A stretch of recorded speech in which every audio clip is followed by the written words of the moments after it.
This podcast is part of Another Happy Studios, the home of podcasts with passion. Hello. Welcome. Still got legs. Brought to you by another... Why did she have to die?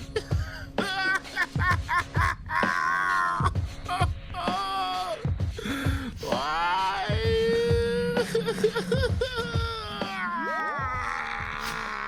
Hello, everyone, and welcome to Still Got Legs. No, you got to, Nathan, pull it together. You got this.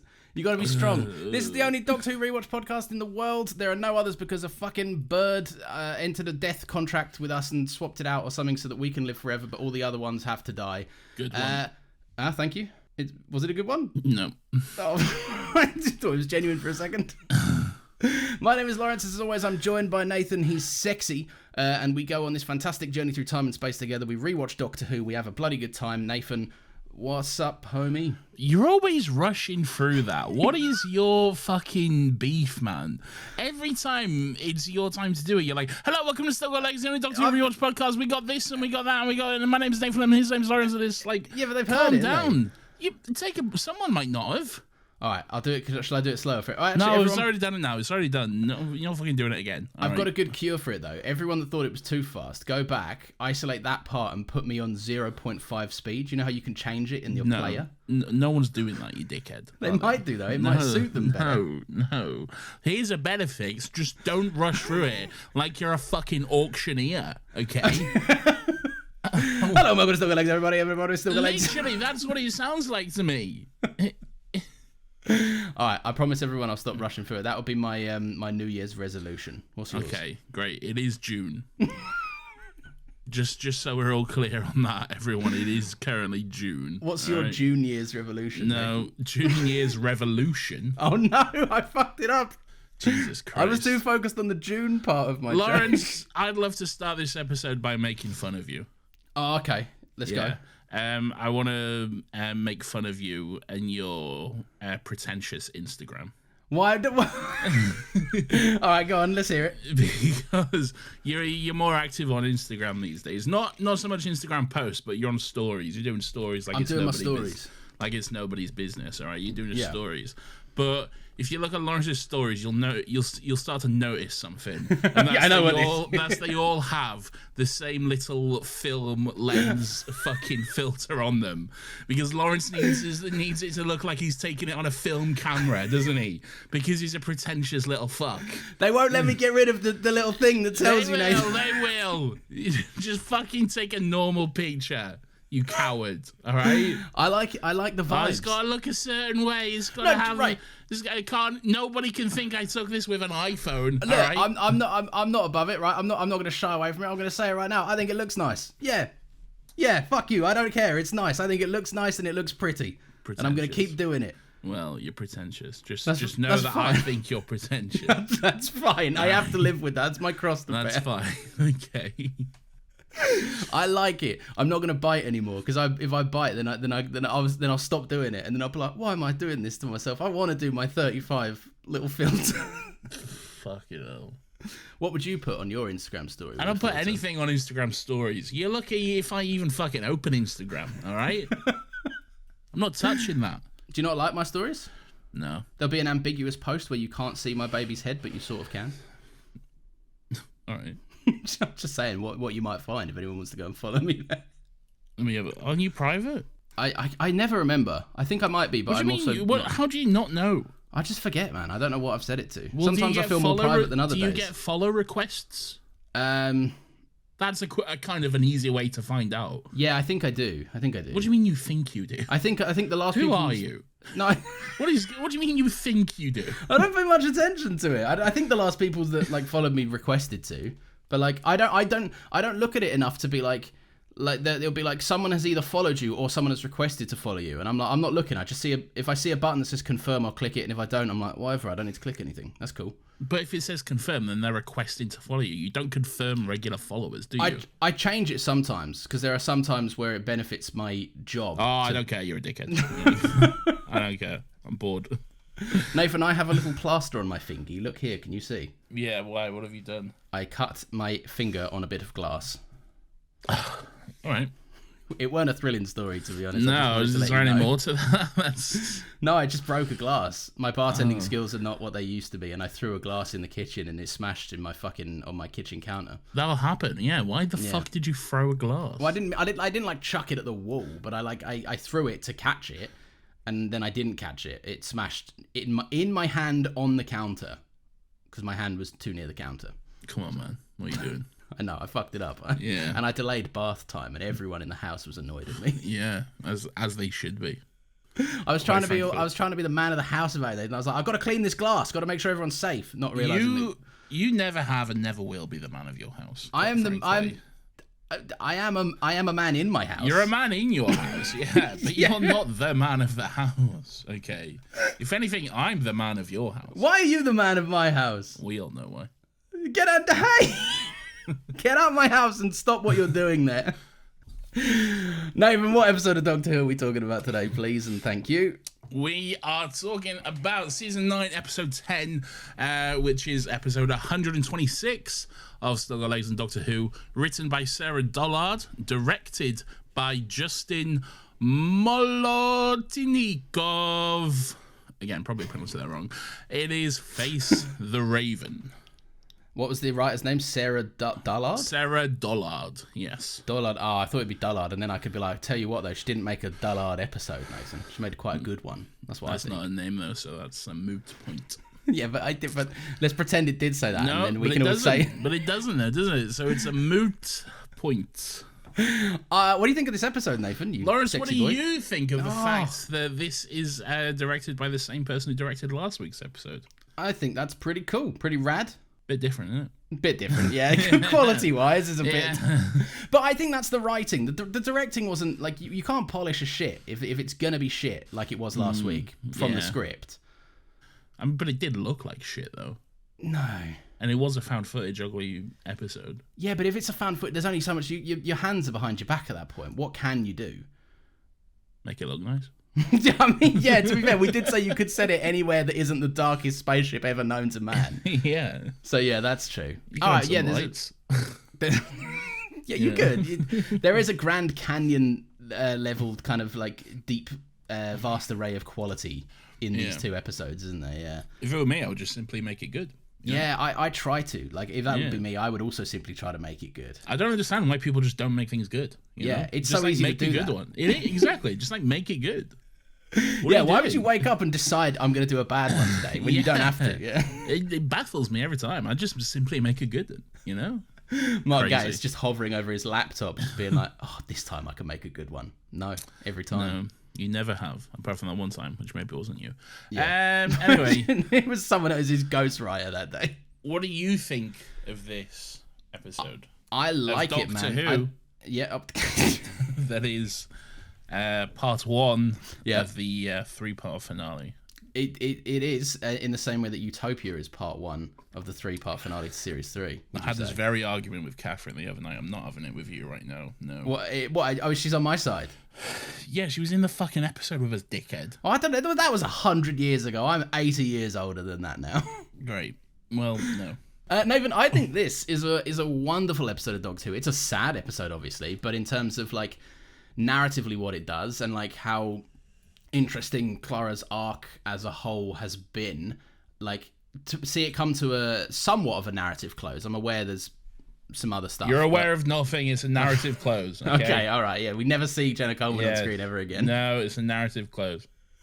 I think it's a great arc, and to watch it unfold has been brilliant. And I love it when stories have consequences, and I think that this is kind of narratively quite brave just to be like dead actually, flat out dead. Like, yeah, pretty rough stuff. A great episode of Doctor Who, some phenomenal, I would say maybe in a different way, maybe performance bests in this for a couple of characters, but we will discuss. What do you think? What does that mean? I think that there's like it's strong performances, basically very, very strong performances, and I think it may be someone's someone's best outing in Doctor Who so far. But you wanted some weird caveats. Yeah, because like it's good. It's, good acting is there's all sorts of good acting, but like. I know what I'm saying in my head. Oh, I'm glad you do, because fucking no one else does, brother. I'm trying to say like there are like. We'll get to it. We'll get to the point. No, just tell me what you mean. It's a great performance. Fuck it. It's Peter Capaldi, and I think he does an amazing performance as the Doctor in this. But it's a different kind of amazing performance to like other things. It's not the loudest Doctor moment, and it's not his most like intense moment in the role. But there is some phenomenal small scale stuff working for him this episode that he does really, really well. Yeah. Well, I don't. All right. I've overcomplicated this. You have. You really have. I don't understand why that needed a caveat of like it's a different. It's not. It's just that it's all acting, Lawrence. Okay? I know. You can put that under the umbrella of acting. Okay, just because it's not a big speech, you know. That's fine. It's true. It is still acting, to be fair. You're an idiot. What did you think of this beautiful episode of Doctor Who? Lawrence, I think this is great. I think this is sick. I think this is proving the point that season 9 has no misses, apart from that one we did last week. Don't worry about that. I think it's goated with El Sauce, which, as we all know, is Spanish for goated with the sauce. And of course, it gets the coveted trophy of the Still Got Legs official certified banger. Bring me your mashed potatoes. I'm fucking hungry. Okay? I'm a hungry boy. This man needs satiating with beautiful bangers and mash. I need this week. sustenance. I need mashed potatoes. I need bangers. I need some delicious onion gravy to pour on top of that bitch. Okay. Yeah. That's like good old fashioned nosh, that is, isn't it? Good old pub grub. Never nosh. say that. You don't know what pub grub is. Come on. No, we found that out. Was it last week we found that out? Or was it in the commentary? Well, we found that out. Oh, the commentary. We found out that you don't know what pub grub is because you're like, spoons. Oh.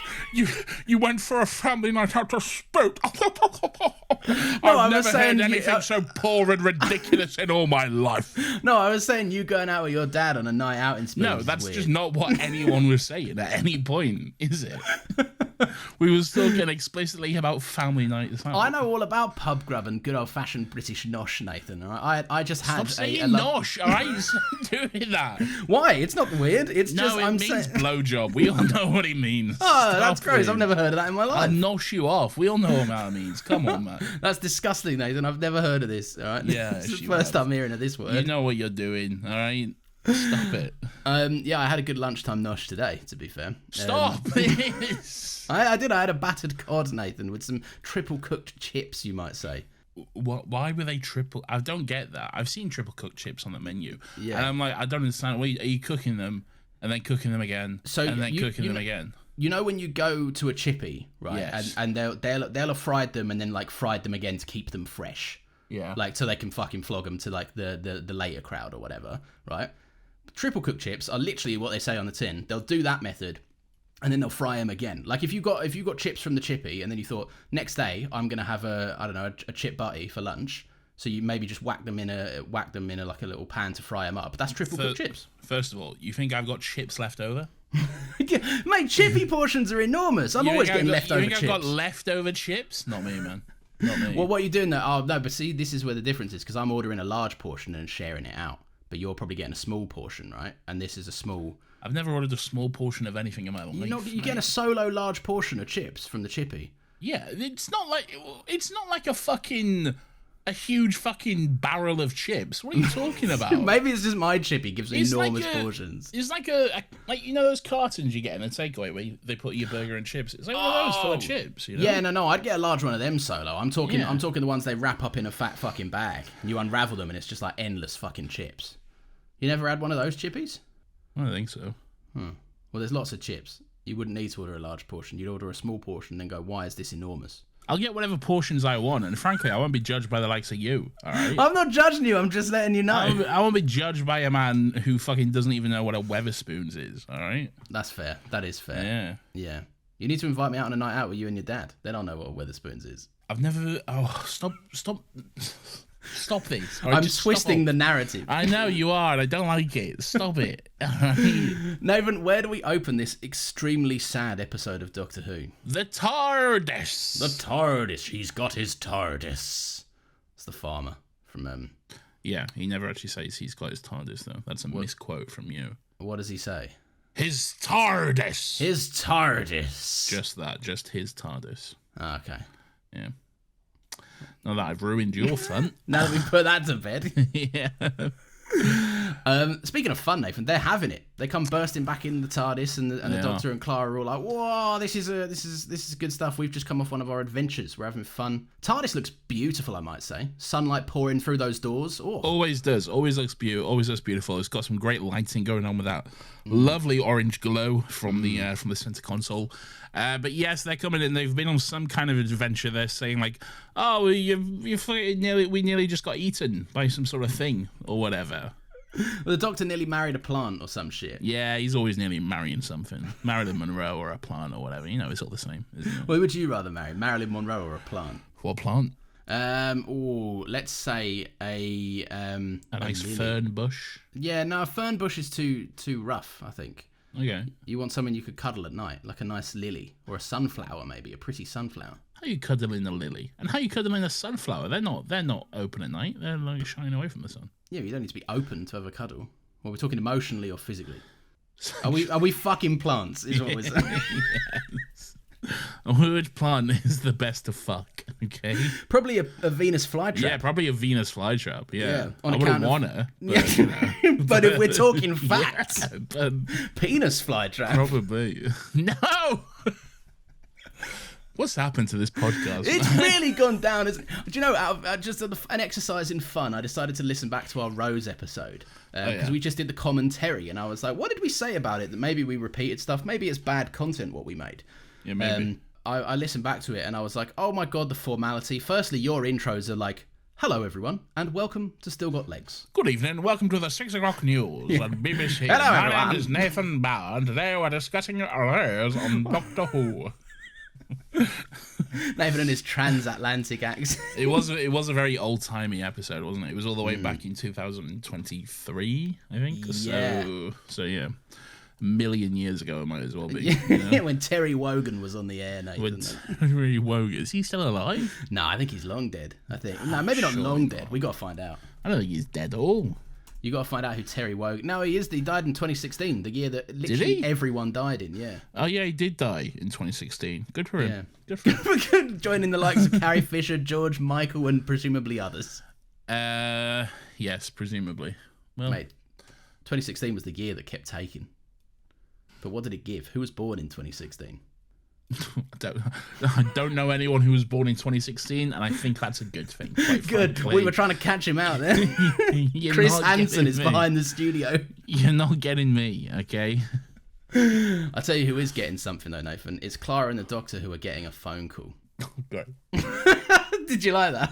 No, I hated every second of it.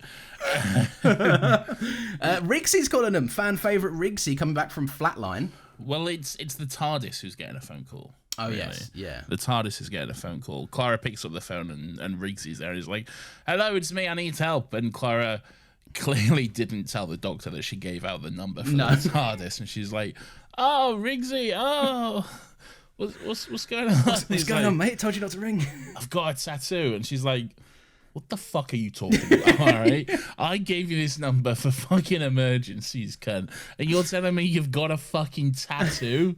All right, great. Put a photo on your Instagram and fuck off, you know? I've got just the filter if you want it, Riggsy. Shut up, yeah, we have filter.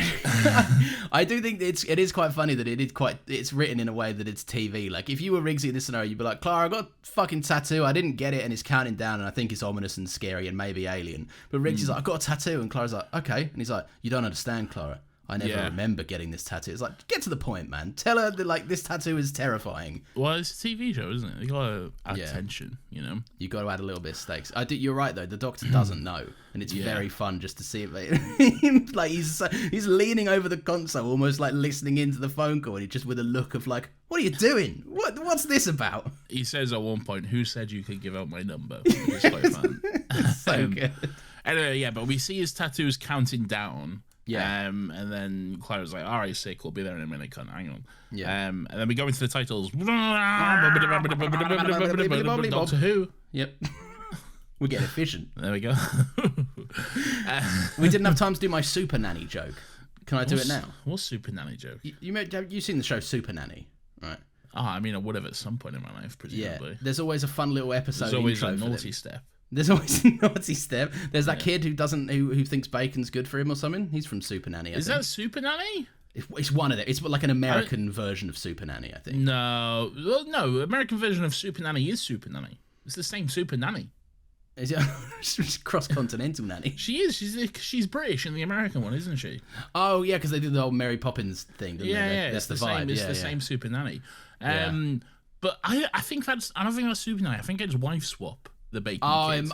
Yes, it is. Yeah, I think it's he's like, this lady's come into my house. She coming in here acting like she owns the place, and we're all the sorry people.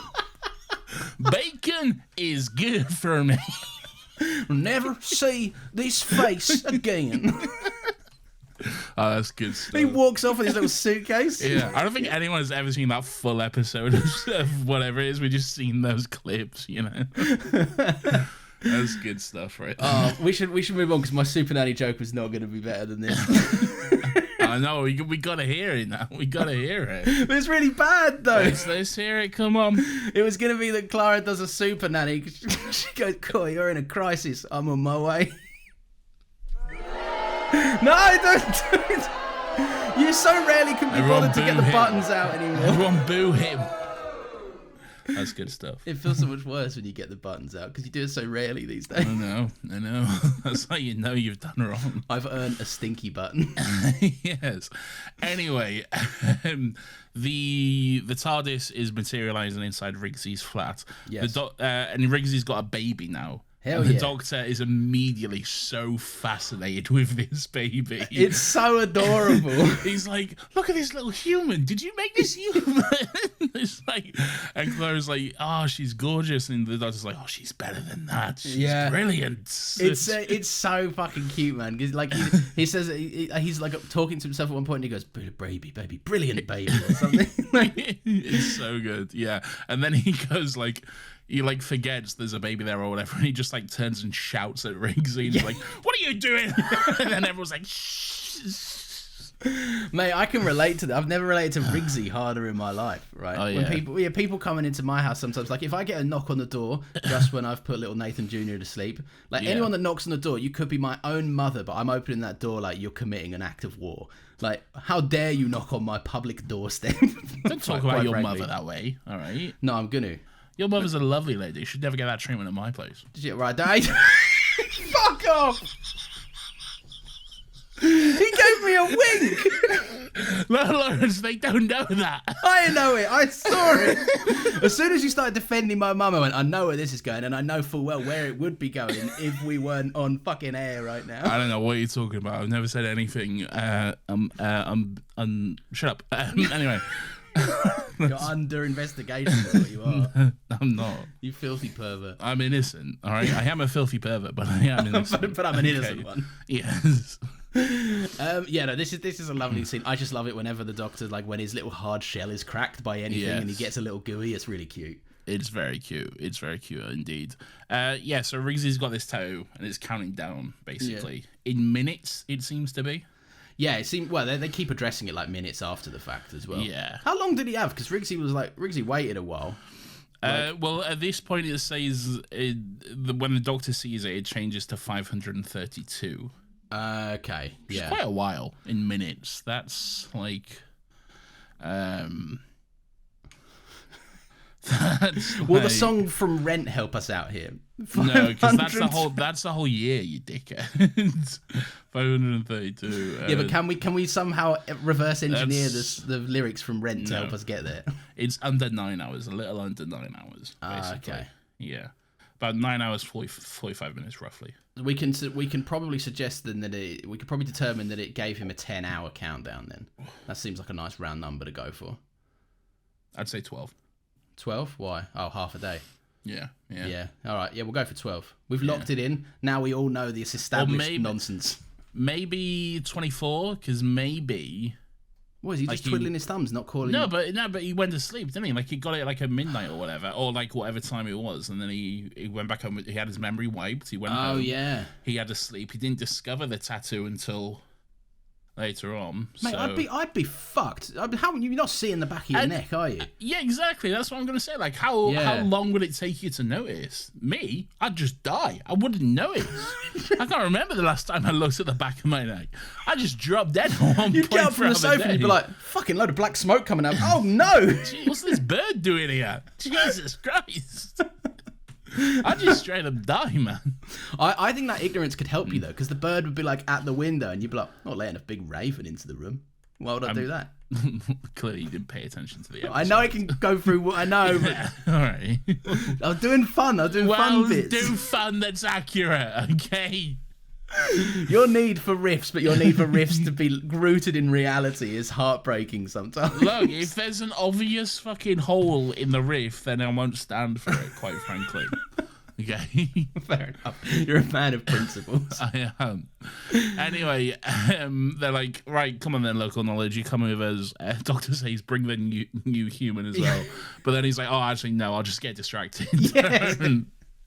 So I guess they just leave that baby there, and then off they go. Yeah, this got me, right? So like I understand later on he has a call with his partner or whatever, but like everyone does just leave that baby in the room. Yeah. Well, yeah, I assume he spoke to his missus beforehand and was like... Well, no, didn't we see him just get into the TARDIS though? Like, I'm pretty sure he doesn't say anything to the baby. No, he cuts off. He cuts off. You don't see it. Okay. So he made a phone call then, that's all right. Yeah, probably. Anyway, Riggsy's in the TARDIS and he's getting scanned. Okay, and the doctor's like, "Don't move a muscle." or like, if you do, what is it he says? If you want your extremities to stay attached, stand absolutely still. If not, we can provide a small bag and you can take them home at the end. And Riggsy's like, "Holy shit!" Okay, he takes that so serious. It's such a good line. It's like one of these lines. I think you have to be like a special caliber of writer to think up. Like you have to have a bit of an odd mind to be a good writer for Doctor Who. Because like, who's gonna think of that? Yeah. 100%. It's just funny. Yeah, it's great stuff. It's very funny. And then like the doctor's like looking at the results. He's like, "All right, okay, here we go." And Riggsy's like, "Can I move? No, can I move?" I was just like, "Oh yeah, you're good, man." Yeah, all good. Don't worry about it. He's obviously like typical Doctor fashion. He's just forgotten he existed now. Yeah, 100%, which is very fun. Yeah. So the Doctor detects something not good going on. He says his results are good but weird or something. Yes, and he says that in the last 24 hours he's had significant contact with alien life forms. He's been getting his fingers dirty.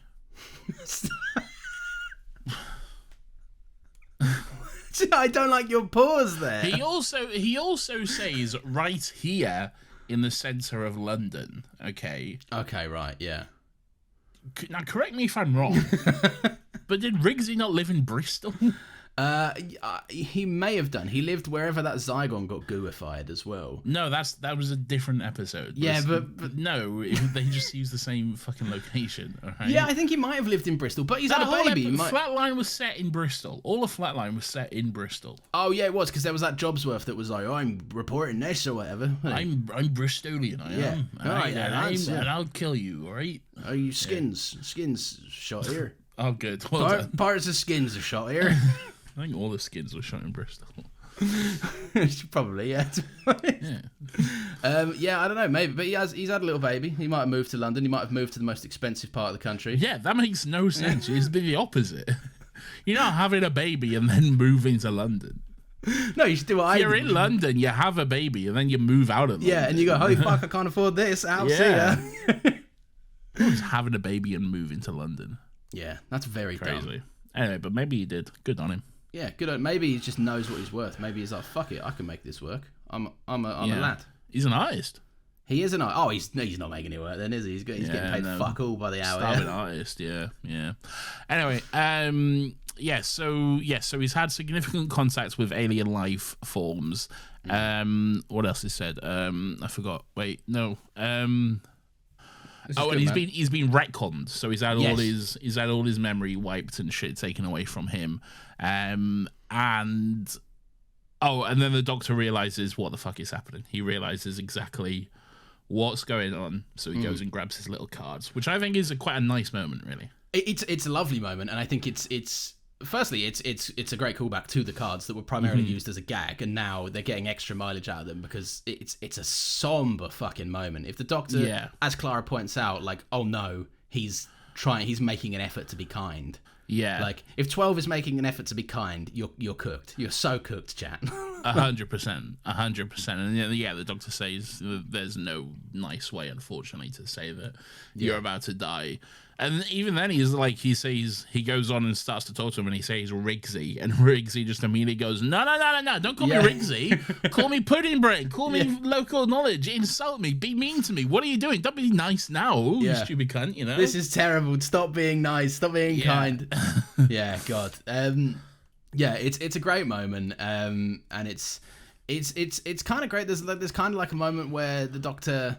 Like, he wants to save him, but he even then realizes there's not a lot he can do. But again, this is something that I think we might keep talking about, is that the episode does an amazing job of basically being like, no, you are fucked. In typical circumstances, if you get this little bird tattoo, you're dead. Because later on, when it comes down to a certain moment, you need to feel the weight of it and not be able to think, oh, the doctor can do a bit of jiggery fuckery and get out of this. Higgery jiggery pokery. Yeah. I like this quite a lot. I love how I just said complete nonsense. Yeah. You just went, and moved. I was just like, I know you weren't. I know you didn't care about that. We'll move on.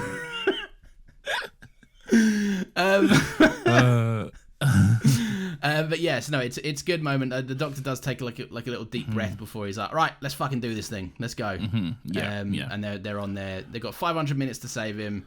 526 minutes. 526. That's more minutes than what I said. Exactly. Get a nice lunch. You could get a nice lunch. What else can you do with 26 minutes? Well. Okay. All right. Moving on. Anyway, they head off to the British Museum. Yes. Okay. Now, Lawrence, if you were a location manager for Doctor Who, okay, and if you were in Cardiff, okay, and you needed some kind of old-looking building to best represent the British Museum, what do you think? Not the British Museum. Sorry, I'm getting ahead of myself. The British Library. Don't worry about that. The British Library. What do you think would be a suitable filming location? Well, I think it might be something tried and true, Nathan. I think it might be something we come back to fairly frequently. Yes. It might be the grand return of the Cardiff Museum. It is, yes. Always good to see the old girl putting on a show. She does well. As the Cardiff Museum had more stories than Ncuti Gatwa as the Doctor, do you reckon? Lawrence. Do you reckon, though? Lawrence. We can say that's a fact. He's regenerated. We know Lawrence, this. spoilers. He's not fucking... If you haven't seen it and you're listening to this podcast, what are you doing? We're not talking about any of that, okay? It's server rules, though. We get a week in Discord. But it's podcast rules as well. We're not talking about any of that. All right, do you think the Cardiff Museum's had more stories than Ncuti Gatwa? So far, who knows what's on the cards? I think... I'd say no, but by the end of an era, it probably will have. Okay, we're up to no. Yes, but by the end of next season, I think it will have. They should cast the Cardiff Museum as the Doctor. They should. I'll be cheering. Yeah, I would be too. Or Trinity Wells. They're my two fan casts for the Doctor. Yeah, that'd be sick, actually. The Doctor's like, I've heard stories about hidden streets, and there's this whole thing about like finding sorry for the jump scare, but they're looking for a Diagon Alley, basically. A trap street. Yeah, a trap street, yeah, which is something is that a real thing that people do with maps and shit? That's a real thing, yeah, 100%. You gotta watch Map Men, brother. Map Men. What the fuck is Map Men? You know what's Map Men? No, man. What is Map Men? Map Men is sick, man. You gotta watch Map Men. What? Right, give me a rundown of Map Men. What's the end goal? It's just a show on. It's just a show on YouTube where just two blokes tell you cool historic stuff about maps. Oh, now it sounds cool and modern, right? But what it sounded like was like something akin to Cash in the Attic that like your fucking gran would have on Channel 4 or something. No. Oh, this is Map Men, and there's these two blokes, maybe they're brothers, that are like, every week we look at maps or whatever. No, it's and not. They go to the street. No, Map Men's sick, man. You'd like Map Men. Would I? Yeah, you would like Map Men. But you know me. But you know me. Yeah. Well, then I'll trust you. Turns out I'm going to go check out Map Men. You should. It's sick. Maybe it'll be on Still Got Rex. Who knows? Maybe it will be. All right. So there's a great line with the Doctor. Apparently, he's like quite bewildered, and he's like, "A whole street vanished, and you don't think it's copyright infringement or something?" Just like a moment of his like exhaustion at the human race. Sometimes that's pretty fun. Yeah, it's good stuff. I like that. So anyway, so they need to find a trap street, which is like a street that's not real, but maybe is real. So don't worry about it. So the grand plan is to fly the TARDIS over London. Yes. Okay. Clara wears the sonic sunglasses and just hangs out the TARDIS, scanning London as they fly over it, and kind of just mapping the whole city. All right, basically. Yeah, they should have gone to MapMen. They should have gone to MapMen. They should have gone to Google Maps, probably. Yeah, they should have done. To me, but I guess this is a more accurate version. Yeah, I fucking love this. I love it when we see the TARDIS flying like this. Yeah, because it's such a quintessentially British thing that you just show it to you'd show it to like people that aren't familiar with Doctor Who, and they'd be like, "Fuck, is this TV show? Why is there a police box flying around just in the blue sky?" Because it's cool, all right. I think it is. Yeah. It's very cool. Leave that box alone. I think it's cool. I like it. I like seeing it. I like it when it crashes in Christmas Invasion. I like when the Doctor takes it on the motorway in the Runaway Bride. It always looks awesome to see the big, awkward TARDIS set just kind of like on wires hovering around. Do you like it when it flies over London and then maybe flies straight into the unit HQ tour building? I do, and I think there's there's a big skid and like drifts into the big HQ. It does drift in, and I think there's something about the way that it lands shouldn't make sense for the doors to be where they are or something. It's very convenient, like it's really good parking going on from a machine which is famously bad at flying, but sure. But I do like in Wild Blue Yonder, doesn't it like just fucking twat into a door or something, or it like twats into a wall or something as well? We can't possibly talk about that. Oh, no. All right, fine. No, I just think it always looks cool. And do you know what else is cool, Nathan? Always. Me. No, Nathan. These ads. Oh, okay. Yeah, let's get him in. I'm also cool. You are also cool. That's that. It's a fact. Look, I didn't have a joke there, Nathan. I think you're a cool guy. Cool. Yes, so Clara's having a good old time. She's fucking loving life, mate. She is right up there. She's having a great time. She's cheering, she's screaming, she's like, "Hello, London," as she fucking flies across this city. The TARDIS even, like, lurches, and she almost gets thrown out of it at one point, but that's just even more fun. She's having a whale of a fucking time. Yeah. She's fucking happy as Larry, mate. She's having a great time. And Reezy's like, she's enjoying that way too much. The Doctor's like, "Yeah, fucking tell me about it, mate. Yeah. Trust me, I know." Okay? Yeah. He says it's an ongoing problem, and I'm like, I like it because I knew what this episode was going into it, right? But it's funny to see like it's cheeky from the writer to throw in a little gag like this and then hit us with the ending of this episode. It's like, subtle foreshadowing. It is, and it's good stuff. Yeah, man, I like this. Just the episode taking a moment to be like, Clara's a thrill seeker, man. Clara's like an adrenaline junkie to an extent. She's getting really fucking careless. 100%. And that's cool. So, what?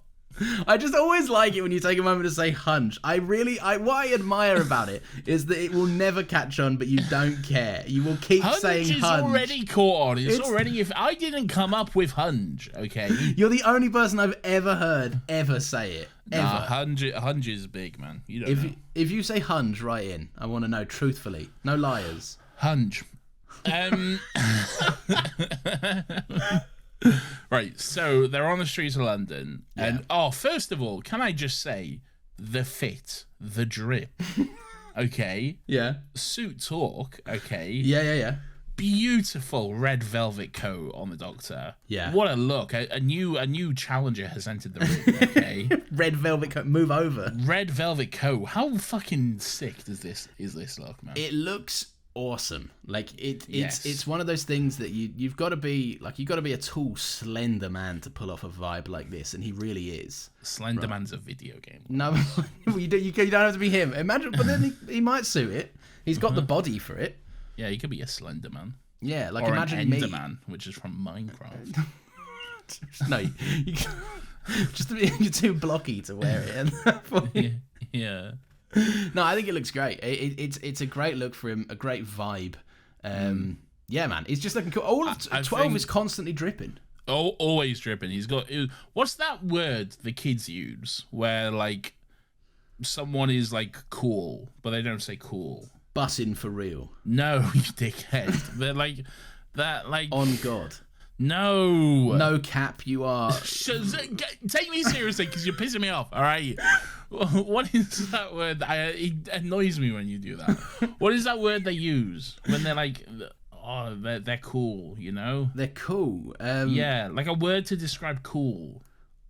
On fleek. No, you dickhead. I'm trying. I'm not a child. I don't know the words. You've said this before. You've said this to me. What, like unironically? Yes. Oh God. Well, I don't know then, because I am cool. It's like a new young person thing. He's got. It's like he's got Riz, but it's not Riz because Riz is different. Yeah, Riz is charisma. Yes, but it's like that. It's like Riz, and it's only about people's clothes. No, I never said that. What is it about the vibes? Yeah, just about the person. Like they're cool or whatever. Young slang for cool. See, how old do you feel right now? Let's see what Gemini says. Young people might use various slang terms to describe something as cool. Some popular choices include lit, fire, dank, this is well out of date, dope, Gucci, bussin', and slaps. I said bussin'. Me and Gemini are 1-to-1 here. What do they say? On God, you are capping for real. Everything is saying bussin'. It's not bussin'. I think it's bussin'. It's not bussin'. There's a specific word I'm fucking... Sauced up. No. Goated. We say goated. We'd know goated. Yeah, I know goated. I say goated. Slay extra period cap. Aura! It's okay. aura, you dickhead. Yeah, why? Hang on. You that didn't know it. Well, you also didn't know it. Because I didn't know what you were talking about. I said it's a word for cool. Yeah, you can. I that's not just about the kids. I've heard people our age and above say aura. Then where was you 5 minutes ago, dickhead? All right? Because you were saying it like only the kids say it, so I'm thinking it couldn't possibly be. I mean, look, if I'm honest, it didn't come into my mind. It is what only the kids... Are you saying this? I would not frequent it, but I would say like someone has like a cool aura about them, but I wouldn't feel confident. Do we sound 1,000 years old right now? This is the oldest we've sounded on this podcast. It is important to note our listening demographic is slightly younger than us. Yes, that is so true. I think we've never come across as more people decrepit. just screaming at their phones. On God, you two idiots! On God, you must be capping right now. You are bussing for real. On God.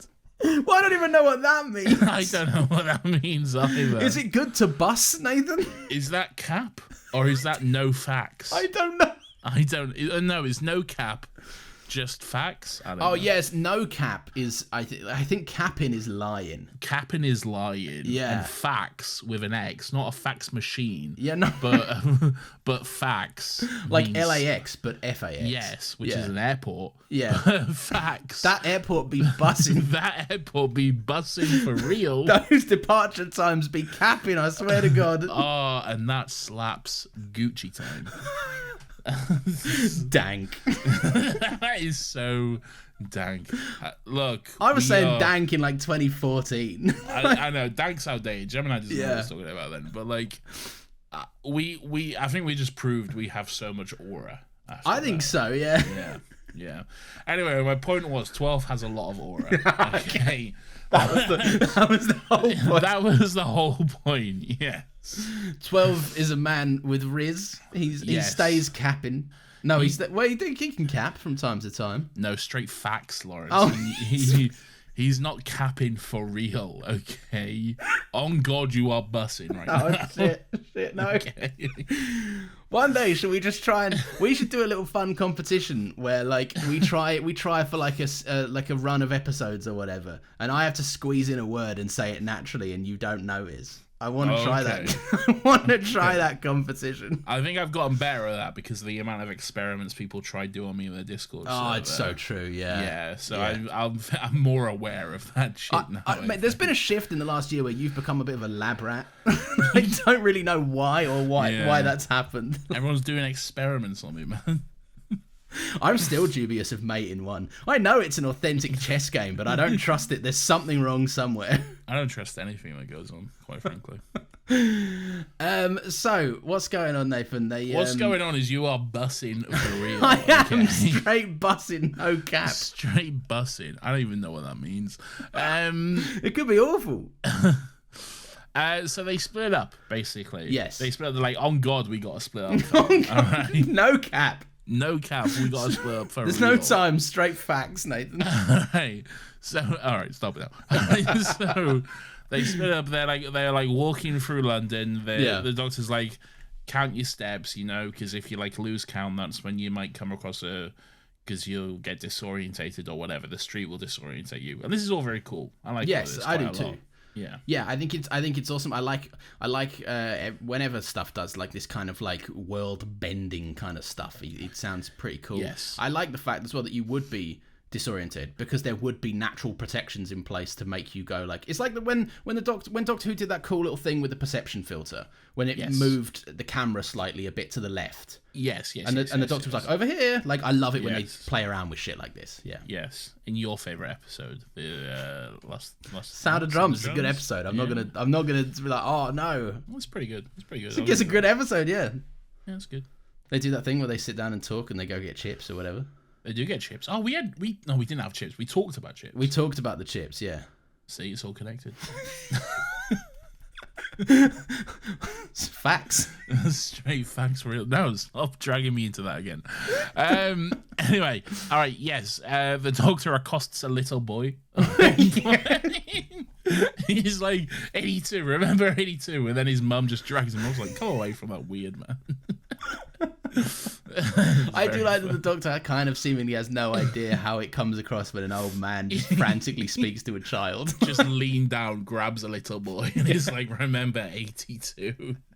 We did this with the Zygon little girls. Like to everyone else, that's just a bizarre man in a park talking to little children. Yeah, but they were big pink men. Oh yeah, they were big pink men, and to be fair, they did get gassed out immediately and found out. Exactly. So that's fine. Yeah. You can talk to two little girls in the park as long as they're big pink men. Well, okay? but you have to know they're big pink men first. Pink man is what I'm saying, okay? I just think this is a dangerous line to walk. Yeah, it is actually. Now that I think about it, don't approach children in parks. Yeah. Just forget I said that. Okay. Frankly, unless you know them, don't approach children. Full stop. Yeah, it's probably the best solution. Yeah, really. Yeah. Unless they're relatives, children of friends or family, just keep on stepping, as Nick Fury says.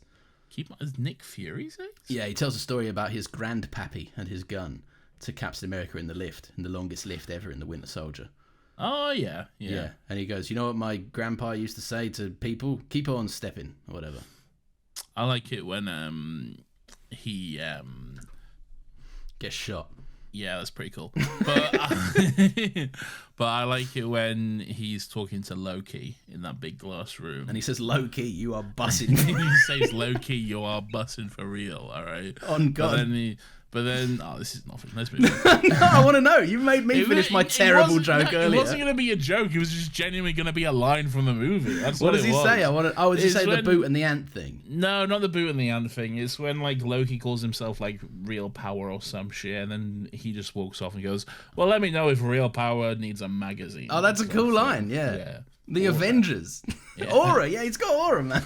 The Aura Avengers. The Aura Avengers. On God, they are bussing. They've got a god. No cap. No cap. No cap. Yeah. Did you mean that? No. Our finest riff. No cap. On Thor, there is no cap. On Thor, no cap. They are bussing for it. Oh, and that's your favourite character in the MCU, racist Captain America. No, it's not. Is he better in Thunderbolts? Is he less racist in Thunderbolts? I haven't seen it. He's quite fun in Thunderbolts, yeah. I have to see it. How is that movie not fucking out yet, by the way, to pirate? Oh, to pirate? Oh. Yeah. Because it's been out like less than a month. Yeah, but that's forever. Sinners came out after, and that came on pirate the other day. On pirate. It went on digital, and I can pirate it. It went on pirate. Oh, you finally saw Sinners? Yeah, I saw Sinners last night. What a good time. What a good time of the movie. No, man, I couldn't fucking do it. I was so gutted. I tried to get out to see that 3 times, but then I realised I kept having a baby, Nathan. They stay around. So. And yet you saw fucking Scientology propaganda 7 man. In fucking... I've got to see them stunts in IMAX, Nathan. I've got to see them. No, not me. They're good stuff. Are you going to watch it when it comes out? On digital or on pirate? You hated the last one, didn't you? I didn't like the last one. I thought the last one was ass, man. Yeah. Not good. Yeah. Not good. I'll be like, because I remember you had a problem with, you were like, that's not how AI works. Yeah. Or something in the last one. It's... Yeah. I can't remember, but there was something about the AI which was weird, but I can't specifically remember. I'm just going to let you know now, if you want the AI to be more AI-y in the next one, no. To be honest, my biggest problem is the Tom Cruise. That's it though, isn't it? No, but it's not though, because then it wasn't in the good ones of the fucking franchise. Okay, Fallout is still the Tom Cruise show though.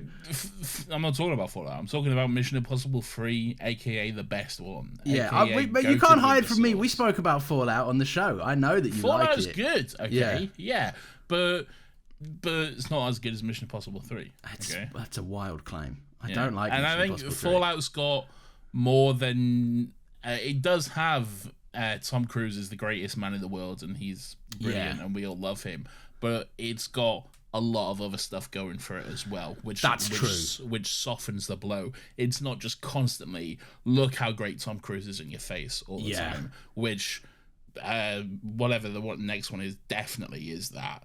The Dead Reckoning one, Dead Reckoning is 100% that. Yeah, mate, the final Reckoning, the one that literally just came out, right? That's there's certain lines that are like, Ethan Hunt is Jesus, perhaps, and I'm like, I'm not a Tom Cruise defender. I think he's a weird guy, but I like his movies a lot of the time. You love Tom Cruise. I like Tom Cruise as an actor. I think he's a good actor, and I think he makes good movies, and I like what he does. You want him to be your dad? No, I don't want him to be. I want my dad to keep being my dad. No, you love him. You love him so much, man. Oh no! I've just had a baby as well. What if Tom Cruise was suddenly his granddad? Terrible Tom Cruise would be like, sacrifice that baby. Yeah. So you can keep being young or whatever. For cinema or something. Exactly, for cinema. Yeah, for the cinema or this cinema. weird church that I'm part of. Or Scientology or some shit, man. Yeah. Anyway, he's up to some weird shit. He is up to some weird shit. Anyway, yeah, you won't. I know you will not fucking like the new movie. At all. Can't wait to see it. I really want to hear what you have to say about it, but I know you won't like it. Well, maybe I'll watch it and then let you know. I don't know. Discuss about it? Yeah, that's how it works. Maybe we'll talk about it. Maybe we'll talk about it into microphones. Who knows? Who knows? Ooh, sizzle, sizzle, sizzle. We don't know. We actually haven't. That's the first conversation we've had about it. Yeah. Yeah, I'm not teasing anything. What's going on next? So they find a little street. All right, I'm just skipping ahead. They find a little street, and then this big dog boy comes up to them. Yeah, he's like, yeah.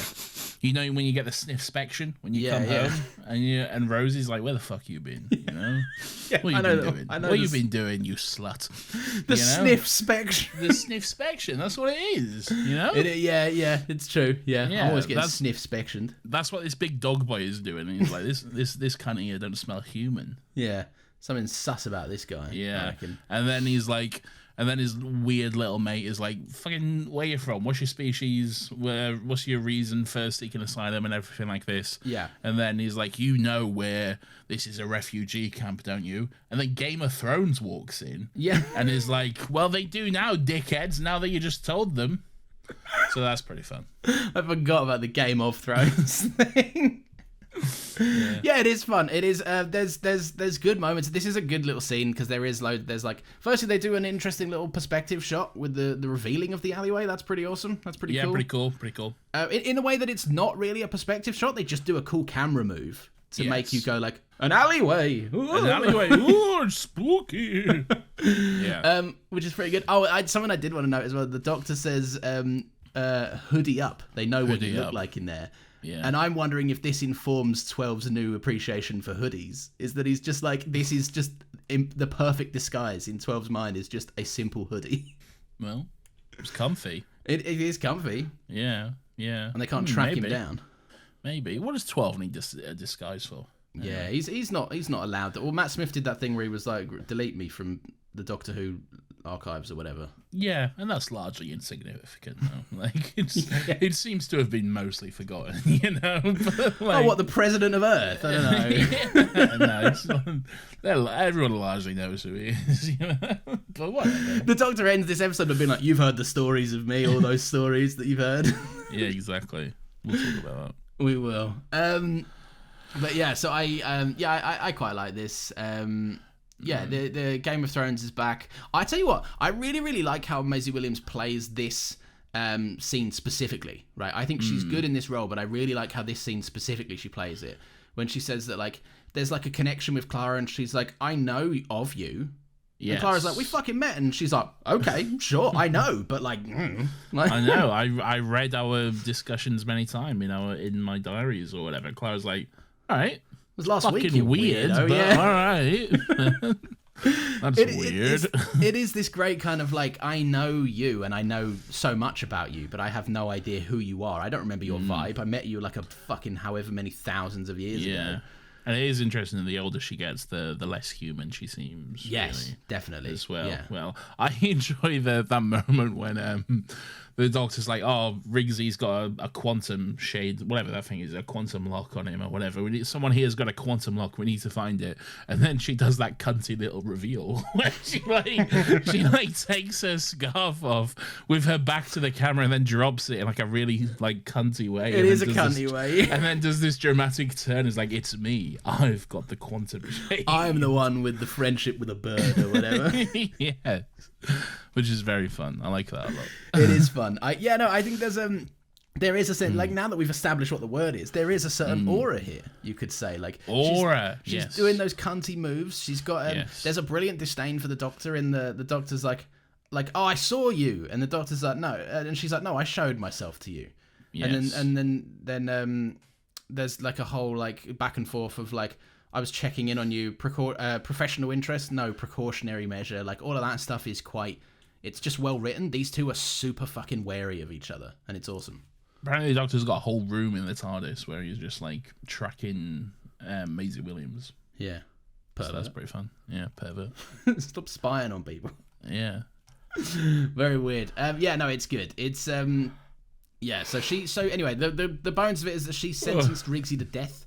And it turns out that everyone that leaves this gaff has no memory of it or whatever, because they have to keep it private or something. They get retconned. They get their memory wiped as soon as they leave. And she's like, you will too, cunts. And Clara's like, fucking fight me, bitch. All right? Yeah, like, I've had enough of you, bitch. Yeah, that's not happening. All right. Anyway, they're off. They're getting a little tour of the little streets or whatever, or the street. And then they're like, fucking look at all these cunts. All right. They do go look at all these cunts. That guy's a Jadoon. Yeah, look at the Doctor Who prop cupboard.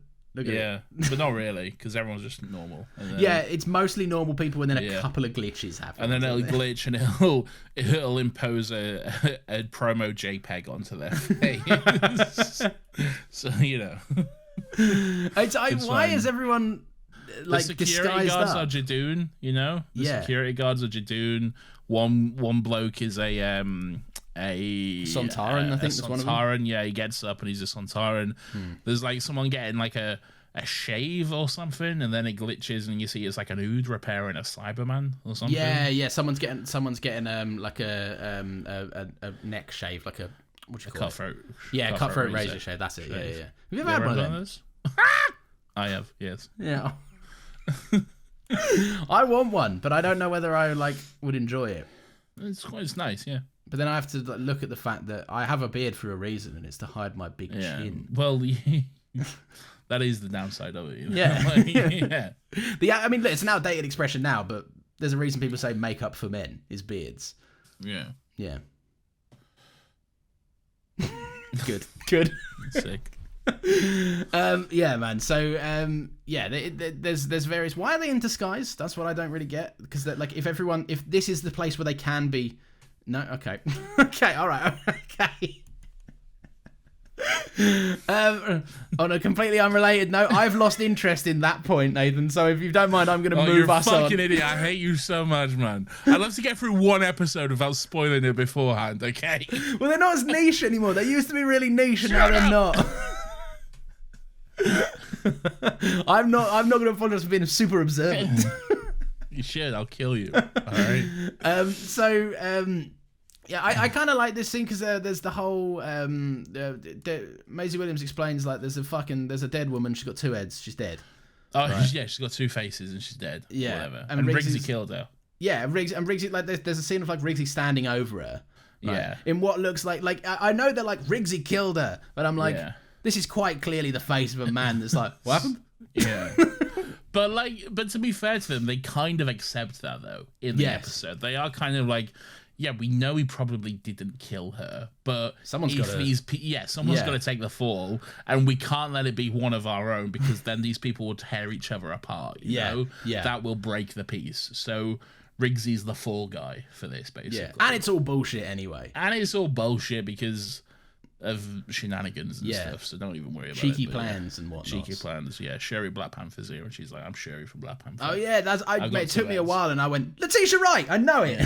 Sherry, she got some weird views on stuff. Don't worry about it. She does. Yeah. Look. Thank you for helping my mum, Doctor. Vaccines? No, thank you. I'll have none of that around me. Thank you very much. What do you mean? I just got cast as the official Black Panther. It's time to say some crook shit, I reckon. Yeah. Good on her. Sounds like that production's not troubled enough, I reckon. Good on her, I reckon. Yeah, good on her. Don't get your vaccines, everyone. Science is dumb. Well, it's a pretty bold claim. I wouldn't say that. I'm going to leave it there. I'd say there's some truth behind science. No, I'm going to let it sit there. Myself.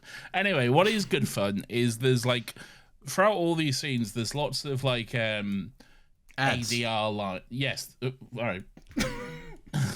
There's lots of ads, and there were just some there, so that's great. Yeah. But throughout this scene where they're just like walking around the town, there's lots of like ADR lines from the crowd, okay? Yeah. Of like people going murderer and all this stuff, okay? And I shit you not, I hear the exact same line, not like the same line delivered differently. No, the exact same line, 3 separate times, okay? They just dropped in the same line, at least 3 separate times. It was someone going, "We don't want your kind round here." That's such a long line to drop in. Exactly, that exact line plays 3 different times in the episode. So that's good fun. maybe it's not an editing thing. Maybe it was a character choice. Someone is like trying to get a chant going or something. I mean, if it is, they fucking nailed the cadence every time. I will say. Oh, that's funny. I didn't notice that. My note says, I'm just going to read this. I'm not even going to read it first. I'm just going to go and we'll see where the note takes me. Right? Yeah, sure. Banging on the door, some old fart and his wife are begging Maisie to take his tattoo off. Oh, I know the scene now. Now I'm up to date. Okay, yeah. That's a little bit ahead. But sure, I'm happy to go there. We can go there. Yeah, that's fine. Yes, there's this guy, and he's like, "Oh, I'm fucking beg of you, don't kill me, don't kill me, don't kill me, don't kill me. I'm so weak. I'm weak. Help me." Anyway, he's like, Gold Star if you can guess where those are from. Those quotes. Sure, it's not that hard to figure out. No, but we didn't make it easy with our impressions, though. Oh, well, don't kill me. Don't kill me. I'm too weak. I think that kind of leads it up. Yeah, you can get it. You can get it. Yeah. We almost met him. Charges like 200 quid for a picture of him. Lauren, shut up. They all do. They all do, all right? Look it up for a picture. Fucking hell, man. Mark Hamill charges like 700 quid. Fuck, what's he need that for, man? I know. That's insane. That is insane. And like, how many of them is he taking a day as well? Fuck me. Exactly. Yeah. Jesus, man. He probably makes 4 times my salary at one Comic Con. And he's a Zionist. Anyway. So, oh, Mark! Yeah, so... Oh, he's always had some weird views. And Harrison Ford as well is like, I'm gonna touch Carrie Fisher or something way back in the day. Look, that... I know it was the day. We're getting into a weird ground I don't want to get into right now. Okay. Great Harrison Ford impression, by the way. Thanks. And by that, I mean horrible. Okay. I'm not doing him. I'm doing Troy Baker doing him. Okay, great. Well, you're doing bad either way.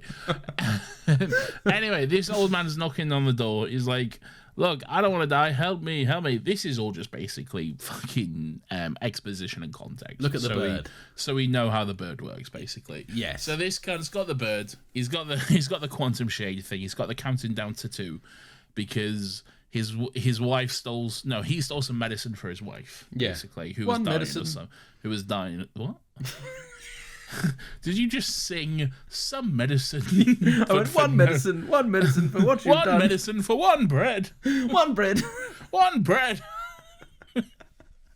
One bread for 15 years for Hugh Jackman's bread. Good stuff. Thanks. Anyway, he stole he stole some medicine, and now he's like gonna die. Seems quite harsh. yeah, it seems like a fucked system. Yeah, Maisie Williams is like, all right, cool. I could take it off. I do have the power to do that. Yeah. Anyway, have fun dying. Cunt. Yeah, just a last minute rub into a dead man's face. Yeah. She's like, we have rules for a reason. If you break the rules, you die. You get fucked. Like, there's some kind of dictator shit. That is like a very petty crime, okay? He stole some medicine to help his wife, who is dying. Yes. Okay? Could you not pay back his debt to society through some labour or something? He's even like, kick me out, fucking punish me. I'll do whatever. Just please. Me and my dying wife can just leave. Yes, exactly. She's like, nope, dead. It might not be an option for them though, because they might be fucked. They might be like big weird fucked aliens, and we just don't. They know might be what like they might be like big ugly slugs or some shit. Those those racist slugs who actually weren't racist. What racist slugs? Oh, the homophobic ones. Yeah, Star Wars. No, that's Claude, and he's not homophobic. Okay, he is. He gives those ladies a dirty look. No, it's a different scene. It's cut. Shut up, okay? There's a scene in between those two shots, okay? He goes, yucky. No, you're wrong. He goes, fuck no, they let anyone in this rebellion. Stop. No, I'm talking about those slugs in Dot and Bubble. They're not racist. Oh, the not racist slugs. Yeah. They eat racist people. They eat racist, so I mean, they're cool, good slugs. Spoiler alert. Yeah. Anyway, what was I saying? I don't know. Oh, something about it's a harsh crime for him to get exiled and sentenced to death over bread or some shit. Or yes. Anyway, he does a runner and he's like, "Oh, I'm gonna fucking die" or whatever. And then the birds chases him. That was my impression of a bird. It's a good one. It was good, I reckon. Yeah. But it like flies through a door and shit. You can't run from the raven, basically. No. And then it gets him. It like flies into his chest, and he like breathes out some smoke, and then he dies. Basically. Yeah. He shits the bed. He falls to the ground like a sack of potatoes, dead. Yes. Big dead. Yeah. Big dead indeed. Again, this is good though. Whoa. I'll just say, a shielder, Game of Thrones, Maisie Williams says, peace on this street depends on one thing. To break it in any way is to face the raven. Which, Lawrence, if you've been paying attention, is the title of this episode of Doctor Who. Oh, I'm really glad you pointed that out to me, because I actually didn't notice that. I thought that was good. Should have been paying attention. I know. I'm sorry. I should be more observant like you. Lawrence, I'm going to mute my microphone because I need to fart. There we go. I wish I could have heard it. Could I not have just taken it out in the edit, or do you not trust me? I don't trust you. I reckon you'd have turned up the audio. Remember that time I just for no reason edited in a fart, like an enormous rip of fart. Stupid idiot. Anyway, they split up again. Yes. So fucking Reese gets a little phone call. His baby's crying at home. Yeah. And I think that's when Clara's like, she asks the guy who I've wrote down in my notes as Rump Steak. I don't know what his actual name is. Oh, I just call him Dog Boy. Dog Boy. Oh yeah, Dog Boy. Yeah. She's like, Dog Boy, Rump Steak, right? Fucking what's all this about swapping deaths or whatever? Because apparently that old wife said to her old fella, give me the death or whatever, and he was like, no. He was not going to say old wife. No, I I know wasn't. exactly what he was going to say. Go on. So exactly, and he explains, he's like, look, the death can't be cheated, but if you pass it on, that's all gravy. We don't care. That's fine. You can pass it on, but you can't cheat it altogether. Yeah, basically. Bird's gonna kill someone. So But someone's gonna die. yeah. So there we go. And yeah, Riggsy's on the phone to like his baby, I guess, and also his Yeah. his partner. I don't know why I'm doing this, but but he says something like, "Be good for your mum, yeah." Yeah. It's a baby, man. Like, No, I what are look. you doing? Yeah, but you do. I talk to Nathan Jr. Even I know he can't fucking understand me, but you should talk to the baby. You should admittedly face to face is more important because they should see your mouth move and they understand things about the world through watching your face. But Why are you talking to him now? I don't know. He's on the phone. He should have been on Exactly. FaceTime. He should have said, "Stop what you're doing and FaceTime the baby." No, I'm talking about you. You're neglecting your baby right now. Well, because I'm not like every second of the day with Yeah, him. you should be talking to him right now. Well, he might listen to this in the future. He might be. I could be talking to him, and if I say, "Hello, Nathan." Hello, Jr. Nathan Jr. Yeah, there we go. I've spoken to him. If he listens. Hello, Nathan. It's me, your dad, your real dad. No, that that's is. right. Okay. I don't You're like re- this. Your real papa. I don't like this joke. Well, we'll do a DNA test. Okay. It's neither of us in a shocking twist. Clara's line of thinking here is actually quite smart, right? Because it is Doctor 101, right? It is Yes. like, let's buy some time, let's leverage the position a little bit. Yes. Let's find wiggle room and break this unbreakable contract by just seeing how far it can bend a little bit. She Right. even says Doctor 101. Yeah, you know? literally. Like, She even says it's what the Doctor would do. I'm being smart and clever like the Doctor, you know? yeah. And the thing, I think one of the biggest tragedies about this episode is, yeah, she's 100% right. Yeah. Like, this, Yeah. there's no reason why this shouldn't work. Yeah. Unless she knew some fuck shit she would never know, yeah. Yeah. The Doctor would probably, and it implied that he does know exactly, Yes. like, what the thing is, but she didn't. She didn't, yeah. Because why would she? And yeah, this is again one of them things about her just getting herself into hot water because she thinks she understands everything when she obviously can't. She isn't capable of understanding everything, yeah. And she's trying to help. She's trying to do what the Doctor would do and help, you know? It's Like, well intentioned, but it's just, it's a risk. She's trying to save Rigsby at the end of the day. Yeah. Because he's got So a little anyway, one at home, Nathan. Yes, so she takes the quantum shade. She's like, you gladly give it to me. I've got it, whatever. I've got a little tattoo now. And then, oh, and also, we didn't say this, but also Game of Thrones is like, oh, you're also under my personal protection and nothing bad will ever happen to you. Oh, yeah, there is that kind of like, which well. is just, I guess, a lie. Yeah, well, Yeah, no, it's a big think, lie. I don't think it's a lie. I think this supersedes that, really. Yeah, but there's nothing like, who else was going to attack Clara other than this bird? Well, no one, I guess. But yeah, like, it's like, thanks for your protection, Maisie Williams.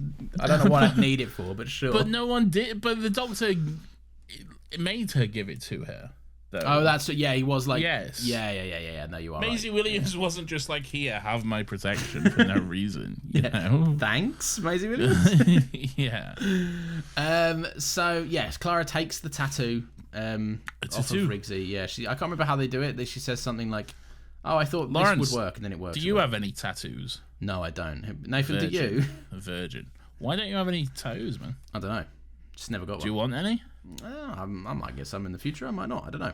Would you get my name Yeah, on my tattooed ass. on your ass? You should get my name tattooed on you. Well, you've got mine on yours, so it would do, be nice yeah. of me to reciprocate, wouldn't it? I've got your name tattooed over my heart. Yeah, and you'd knob. Lowering the tone, man. Why are you I know. I'm sorry. lowering the tone? I'm trying to be sweet, you know. I apologise. I deeply apologise. Yeah, it's lovely. I'm going to get your name over my heart too. Your name's way too long to fit on my penis. Well, hang on. just you mean, hang on? Just a nice moment of admitting something, I guess. Yeah, I'm not out here bragging. Yeah, but alright? it could be. What about if they wrote it in really small font? Nah, still too long. Way To, too just long. to clarify, only my first name is still too long to fit on your penis in ink. Yes. No matter how size, no matter how small the font. That doesn't sound possible, but I don't like these jokes. Anyway, you made them. somehow, but then I realized I don't like them. Anyway, she takes the tattoo or whatever. she takes the tattoo. Why don't you have any tattoos? I don't know. I just don't. Why do you have tattoos? Because I like them. They're cool. There you go. But have you never felt the need to, or felt the desire to get me? Not really. Boring, man. Yeah. Anyway, have you fucked Jane Austen? Because I know someone has. Me. No, Clara. Clara fucked Jane Austen. Yeah. Yeah. And she's like, what do you think about that? And then she leaves. Pretty fun. Yeah, good stuff. Good stuff.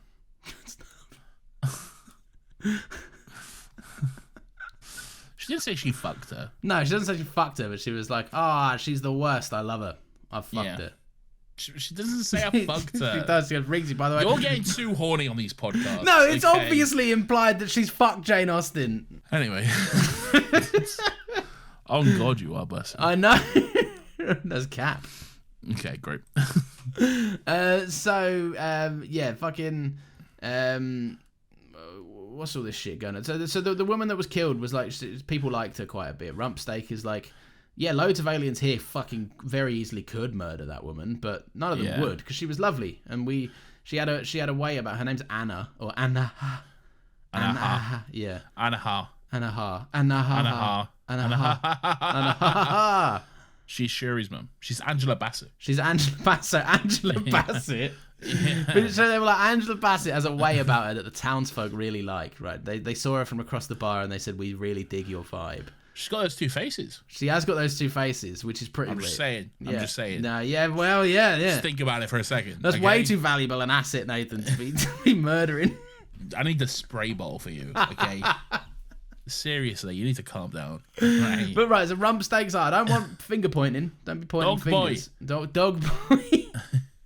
Don't break the peace, you old cunt, he says to the doctor. This is where Dog Boy is like, look, yeah, we know he probably didn't kill her, but like we can't really break the peace. Yeah, you know? It's vibes. So like he's gotta kinda take the fall. Yeah. So which seems bit chill of fun. and cool. Yeah. Yeah. Just a rad way of doing life. Yeah, it seems like a chill way to handle your fucking justice system. Yeah. But then that other weird cunt's like, well, he called for a doctor actually, so maybe he should die. Yeah. All right, that's quite... Well, we know how they feel about people looking for medicine or health. Yeah, that is true, actually. He's like, the nerve of him. I've seen humans can lose entire limbs and still survive, so frankly, you should be lucky that we haven't fucking blown his face off yet. It's proper, it's old cunt mentality, isn't it? Like, we had it harder in our day. Cool. All right, great. So I should have a terrible day then? Also, no, you didn't. Yes. Okay? Your house cost 40 pence, all right? Fuck off. You just literally, to get a house in the old days, you went to the post office and you're like, can I have a gaff? And they were like, yeah. Can I have a 6-pack of stamps? Oh, and I'll have one of those houses as well. They're yeah, like, no worries. Sure. That'll be $3.50, please, love. They're like, I can't believe it. Inflation doesn't exist in my head. I'm an old man. Yeah. And back in our day, I used to go to work, get out of bed for a sixpence in the morning. And I'm like, okay, well, great. I'll go to the shop with my fucking sixpence and see what I can get then, shall I? Stupid old wank. We don't sound old anymore. Now we sound young and hip and buzzing. Yeah, now we're young and cool. We've got so much aura, Lawrence. Okay? Got all this aura I have. It's dripping out of aura? us. What is exactly aura? It's vibes. Is it tangible? Do you know the first time I ever heard about aura was through Power Rangers SPD? Because Bridge, the Green Ranger, has a power that can detect people. So Dog Boy is like... Anyway, so what happens now? Basically, should we just skip ahead? Yeah. It's really a whole lot of nothing until like the last 10 minutes of the episode, isn't it? Yeah, basically. It's just a bit of an investigation. They find Shuri, and Shuri's like, I'm a little boy, but I'm not a little boy. I'm a boy, and I'm Letitia Wright and a boy. I'm a boy, but I'm a little girl who's playing a little boy. Yeah, because I've got two heads. Because I got two heads, and my mum said life would be better if he was a little boy. Yeah, which is weird from her, frankly.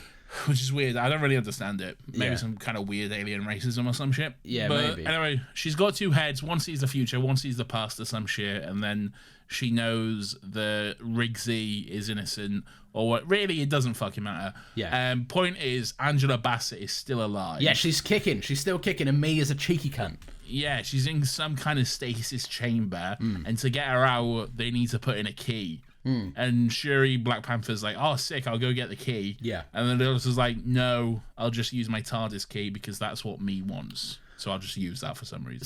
See, I kind of like that, though, because I think there's... Yeah, I know, I've been facetious. Yeah, I know you're oversimplifying it for a bit of a laugh. Yes. I do like that 12 immediately, like, he knows it's obviously some sort of nonsense trap, right? He knows, to quote Admiral Akbar, Yeah. that it is, in fact, A trap. bit of a trap. Admiral bit of goes, a trap. oh, it's a little trap. It's a little bit of a trap, I believe. But I didn't know what I like it. It's a trap! It's a trap! He's like, fuck it, this girl needs her mother. And just like, take... I mean, like, I feel like she could have waited 5 minutes. Yeah, probably. She's waited the whole rest of the episode. But I do like that the Doctor's intent is very much like a... We need to fix this now, basically. Anyway, Game of Thrones has been a sneaky cunt, Yeah. basically. She's been lying the whole episode. She's been lying. Like that lion she had that one Like time. that lion. What lion? Remember that lion she had that was like her mate? She was like... And the lion was like, oh, I'm a cheeky lion, man. Oh, yeah. Oh, that was like a million years Yeah, ago. we recorded that 1,000 months ago. Oh, my God. I barely remember that. And then, what was it? Was his name Fred Finger? Stinky Pete? What was his fucking name? I can't remember. Cunt Fred Colin. Finger. I don't know what his name was. Cunt Colin. You know the guy I'm talking about. Oh, Rufus Hound. The stinky Simon. Sam. Wasn't it Sam something? Sam Sam Swift. Strange? Oh, Sam Swift. Sam Swift. And he was but there was something funnier about him that we kept. And he saying. was well hung or something. Wasn't Yeah, he? well hung. Yeah, Sam Swift was like, Yeah. I've got a big knob, and everyone. Sam Swift. Oh, he was well hung. Oh, and all the crowd love it. Yeah, I love that episode. Just has a bit of crowd work for 5 minutes. Yeah, nice bit of crowd work going on. Have you not got your emergency in case I'm hung? Bust out emergency type 5. I got some crowd work. So what do you do for a living? Yeah. Do you want to try some out on me now? Yeah, let's do some crowd work, everyone. I'll be the comedian, Lawrence. You'll be just in the. I'm a audience, comedian's worst nightmare because I have to. It takes me 5 minutes to explain my job. All right, cool. I'll make something else up. I'll play a character called Man in Audience. A comedian's worst nightmare is someone who thinks they're funny and also tries to be funny. Oh, it's so know? yeah. You try and outfox Yeah. them, and you're like, now you're just all you're doing is deading my jokes. Yeah. Yeah. Awful work. Anyway, here I am. I'm doing some crowd work, everyone. Yeah.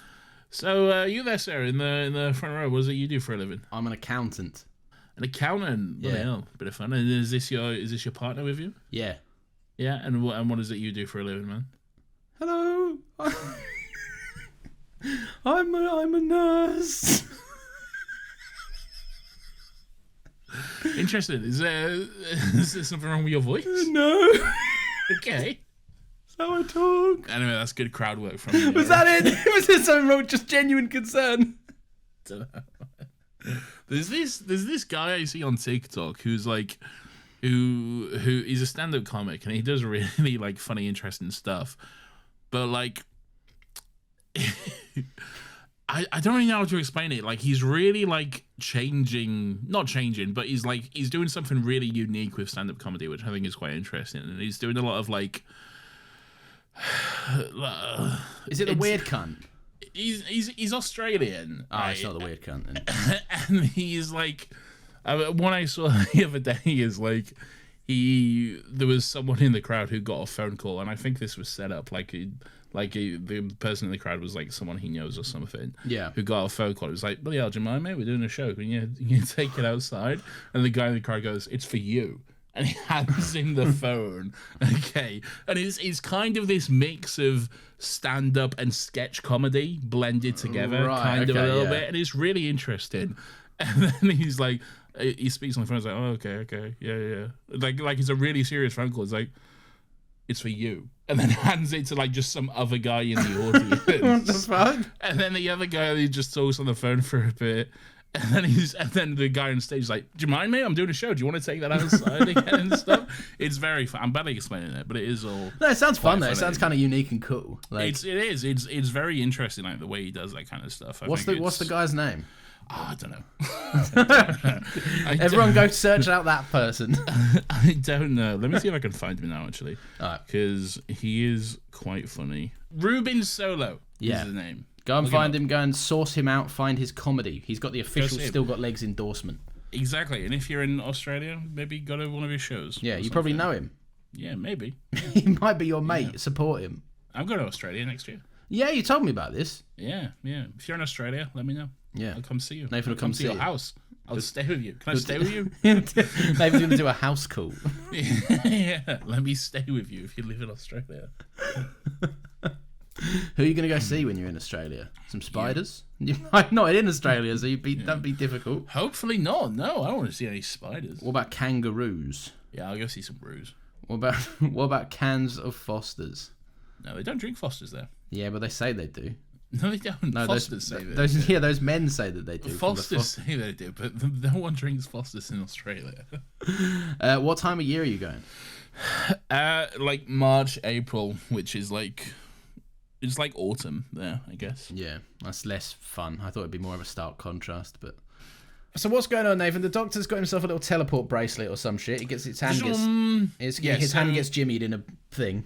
He puts the key in the thing, and then it like locks around him, and he's got some sort of brace on his arm, really. Yeah. And Maisie Williams comes in, and she's like, well.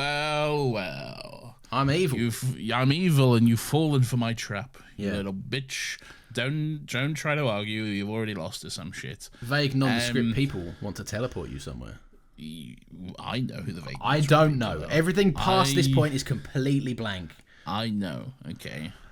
I know that the next episode is called Heaven Sent, and I know that people talk about it a lot. Anyway, Was that a bird? No, it was just me doing a little screech. Oh, nice. Yes, Maisie Williams is here, and she's like, "Look, cunt, give me your confession dial now, bitch. Like, I need your confession dial. I've got other means of procuring it, but it's just easier if you just hand it over or whatever." Yeah. So he does.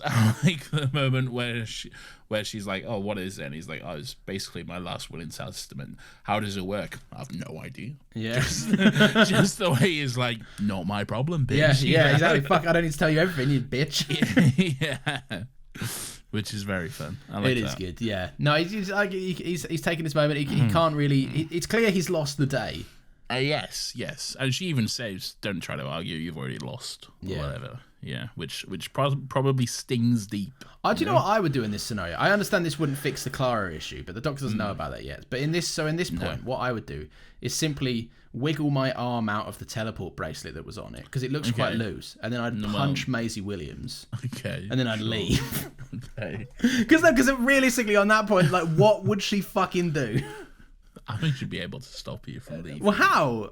Well, she's got Jadoon and Cybermen. They're not all in on this, are they? I don't think the whole street are on this. The Jadoon are. I'll punch them and all. You're gonna punch a rhino. Yeah. You're gonna punch 2 rhinos. It's not a rhino though. It's a man in a rubber rhino mask. It's a rhino man. All right. It's a rhino man. So that's already rhino men. Yeah, but I know it's a rhino. But being a rhino man, we've already significantly decreased the power from that of a regular rhino. So what you're gonna do, Lawrence, is you're gonna punch a woman. Yeah. All right? Yeah. She's trying to punch me. I'm gonna punch her. She's not punching anyone. Well, she's trying to teleport me somewhere. Just because she's being nice and cute about it doesn't mean I have to stand for it, Nathan. I'm gonna punch her. And then what about Rigsy? Punch him. Okay. I'm on a roll. I don't think you thought this through, quite frankly. No. He's like, what should we do now, Doctor? Punch. Punch. That's crazy. That's crazy, man. Anyway, shut the fuck up. For this point that you're making, pretty clearly. Yeah, which I forgot now.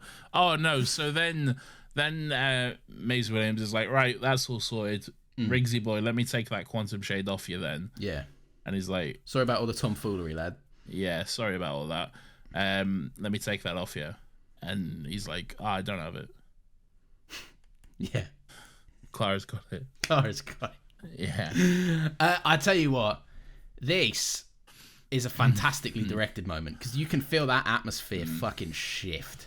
Atmosphere immediately shifts during this scene. Yeah. It goes from quite like intense. It does. It goes from light-hearted Doctor Who resolution to, oh, the stakes are massive. What's happened here? Yeah, this is the way that the Doctor's face and Me's face drop as well. They just both go like, oh shit, real for you now. Fuck.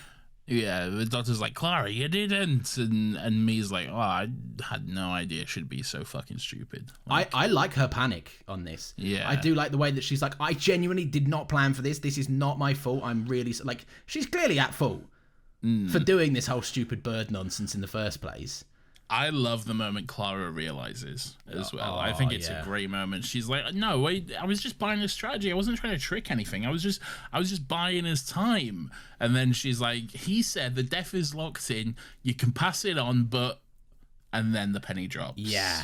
That moment where the penny just drops and she figures it out because but you can't cheat it altogether, which is exactly what she tried to do. Yeah. And it's there. I love it that in the episode that they do a good job of establishing the bird, right? Because they make it a threat that the doctor's like, yeah, we need to get this off him because otherwise he is fucked. I can't do anything about it.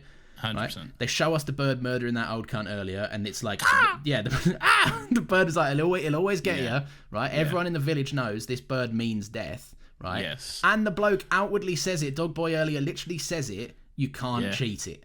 You can't cheat it. Yeah. And that's Clara what does she tries to do. Yeah. That's what she tries to. Anyway. Yeah, she doesn't get very far. Tries to.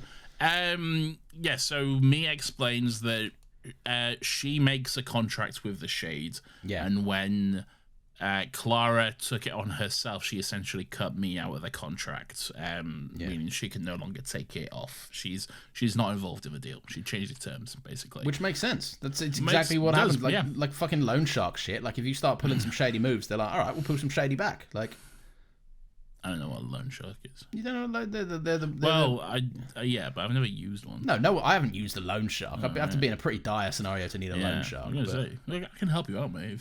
We got the Patreon, Nathan. Yeah, we got the Patreon, man. I can help you out. Dip in, brother. Come on. You don't need a loan shark. There's a great moment again. It's not the moment Clara realizes it, because that's the one that you said, right? But there is a fantastic moment where Clara's sort of semi-optimistically turns to the doctor and says, like, we can fix this, can't we? Like, and the look on the doctor's face in that moment, the kind of almost sad smile he has he's looking at her. I wrote down the fact that he's staring at her, half smiling, and you can just tell he is fucking devastated. Yeah. Like, his world has just come crashing down. This is why I love his performance in this, because he's so fucking understated, right? I feel like each actor that's ever played the Doctor has got their strengths, right? But like, if this was a Tennant, it would be like a, what do we do? How are we gonna fix this? Kind of big moment. And I really appreciate the underselling of it from Capaldi, because it's I haven't quite let this sink in. It's that moment you find out like a family member to you has passed away. You have no idea what to say or do. You just let the moment hang there and you go, fuck. And that's exactly what he's doing. And I think it's phenomenal acting from him, I think. I think that's a good point to make after this moment. Because, because he does then immediately turn to Maisie Williams and is like, I will fucking murder you. I do mean like the scene at large. Like, like his because he does very quickly cycle through some stages of grief here. Yes. Clara's like, we can fix this. We always fix this. We can fix it, can't we? Yeah. And the doctor's like, no. But then he turns to Game of Thrones and is like, but you can fix it. Yeah. And then he's like, well, she says she can't fix it, and he says, I'm just gonna fucking read this verbatim because it's fucking sick. Yeah. He says, yes it is, you can and you will, or this street will be over. I'll show you and all your funny little friends the whole laughing world. I'll bring Unit, I'll bring the Zygons. Give me a minute, I'll bring the Daleks and the Cybermen. You will save Clara, and you will do it now, or I will rain hell on you for the rest of time. Yikes, brother. That is intense.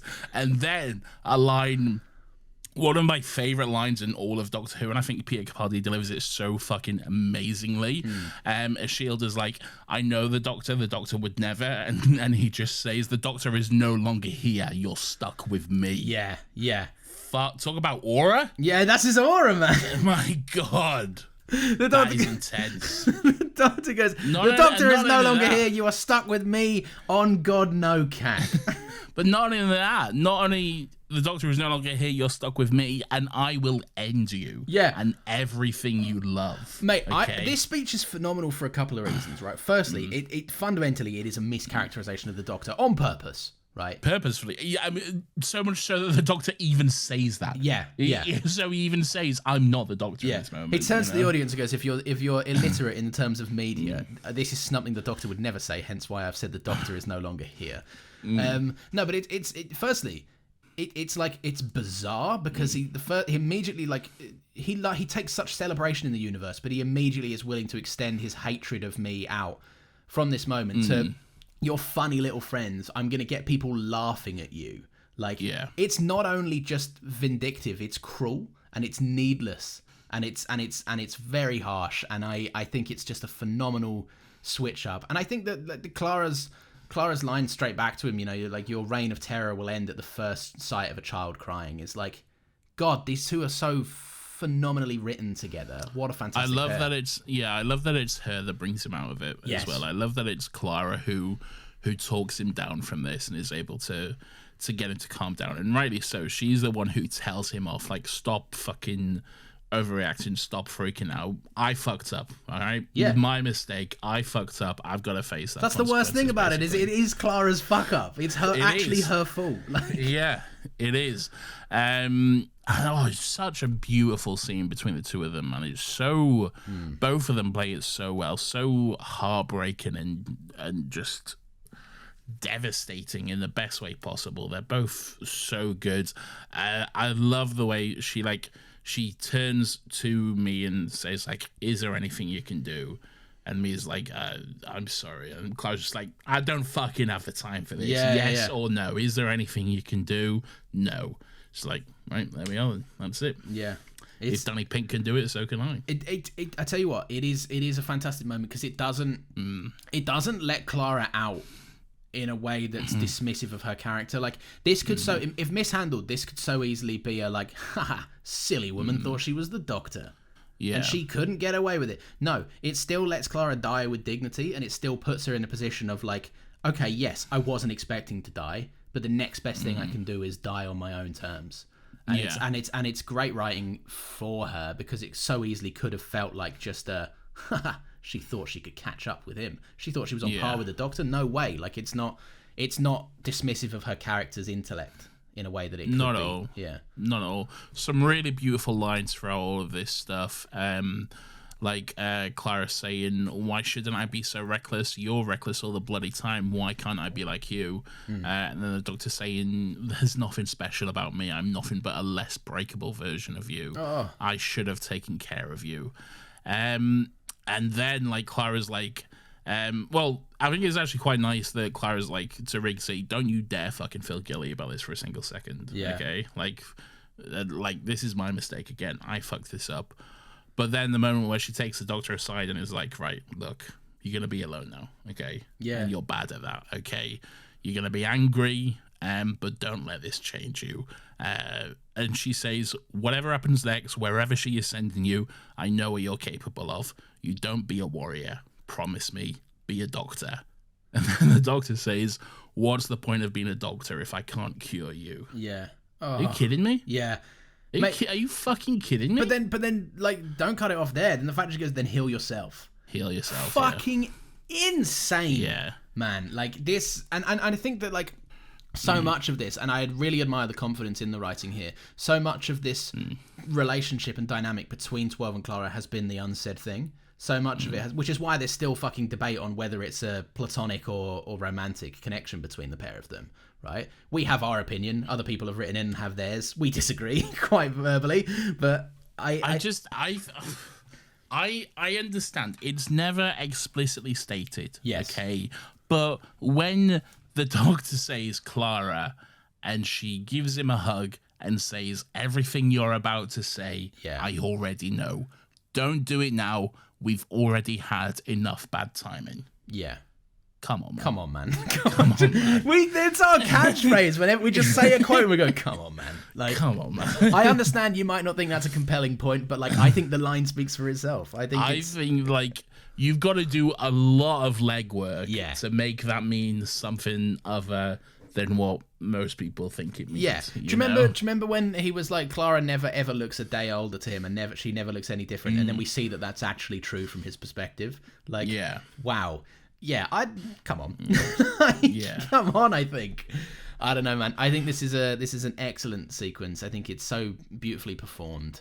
This is the fact that the episode then goes through with it. The fact that she faces the Raven. Yeah, and I love this, all right, because the stakes feel tangible and the stakes feel real. And so many, I kind of brought this up earlier, but so many lesser stories in Doctor Who, I think, would have set this big like murder bird situation up as a big thing, and then when it affected Clara, the Doctor would have found a magic cure. The Doctor would have found a book in the TARDIS that spoke about how to ignore this bird thing, right? The Doctor would have heard a story or taken Clara somewhere away from the bird or whatever. Like, so many stories would have just completely found a way around this and skirted about it, but they don't do it. And it's a narrative brave choice to fucking kill off your co-lead. I think it's fantastic. It's brutal, really. It's really heartbreaking. I think the death itself is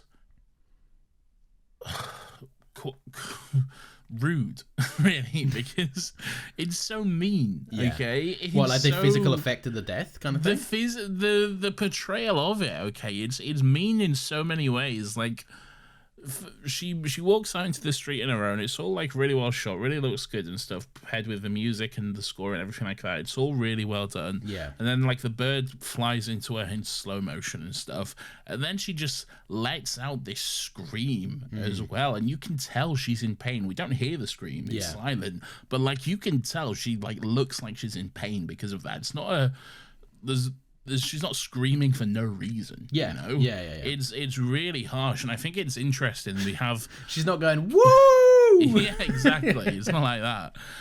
And I think it's just so interesting and so well portrayed, and speaks so highly to Clara's character. And again, is such a fucking kick in the teeth, but like not in like a fucked up kind of way, and like just a kind of kicking you when you're down kind of way. Yeah, you know? Yeah. That like Clara, what we've always said this, one thing we've always said about Clara, she's always trying to be the Doctor, okay?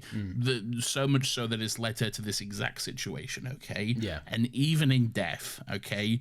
Even in death, as the bird flies through her, she fucking puts out her arms, and she's kind of in the regeneration pose. Yes, okay? Yeah. Her body is in the regeneration pose, but instead of having this orange glow of birth and life and energy all around her, it's the cold, dead smoke that comes out of her body instead, letting us know that her life is gone, and then she just drops to the ground. Yeah. Just dead, literally dead. You took the words right out of my mouth, right? Because I'd also heard of this parallel to regeneration, right? I'd seen it, like I'd seen the pose, I'd seen the scene, I'd seen some stuff. But it's the exact pose the Doctor typically does, and so often, you know, regeneration is, you know, it doesn't typically like fucking come out of his mouth, but there are certain scenes in regeneration where the Doctor like expels some energy. Right, and it, you know, we see it with Matt Smith. We see it quite a lot with Matt Smith, actually. Like, he will breathe out, and it will be the regeneration energy. And like you say, it is teeming of life. And just to juxtapose that with just thick black smoke, and then Clara just hits the deck, and like the look on her, the performance. I love a good dead pose, and that's Jenna Coleman goes for a classic. You know, like the legs splayed outwards, and the arms kind of slumped to the side. Like, it's a cold, nasty image. So much so that I'm slightly regretting and our choice to put it as the episode artwork for the promo this week. That is the promo for this week. And I guess the thumbnail on YouTube as well, probably. Yeah, sorry about that. I thought it'd be funny. It is kind of funny, though. Yeah. But yeah, man, it's to be honest, it's kind of it's kind of a bummer. It's kind of a massive bummer. This is I know that you've been on this journey before, but this is my first instance of going on the full Capaldi and Clara journey. And seeing it played out like this, like, what a fucking shame. What a shame to dispense of a character like this. And it feels harsh, and it feels needless, and it feels cruel, and that's exactly what a good story should let you do. It should make a death feel like a real one. Hunch.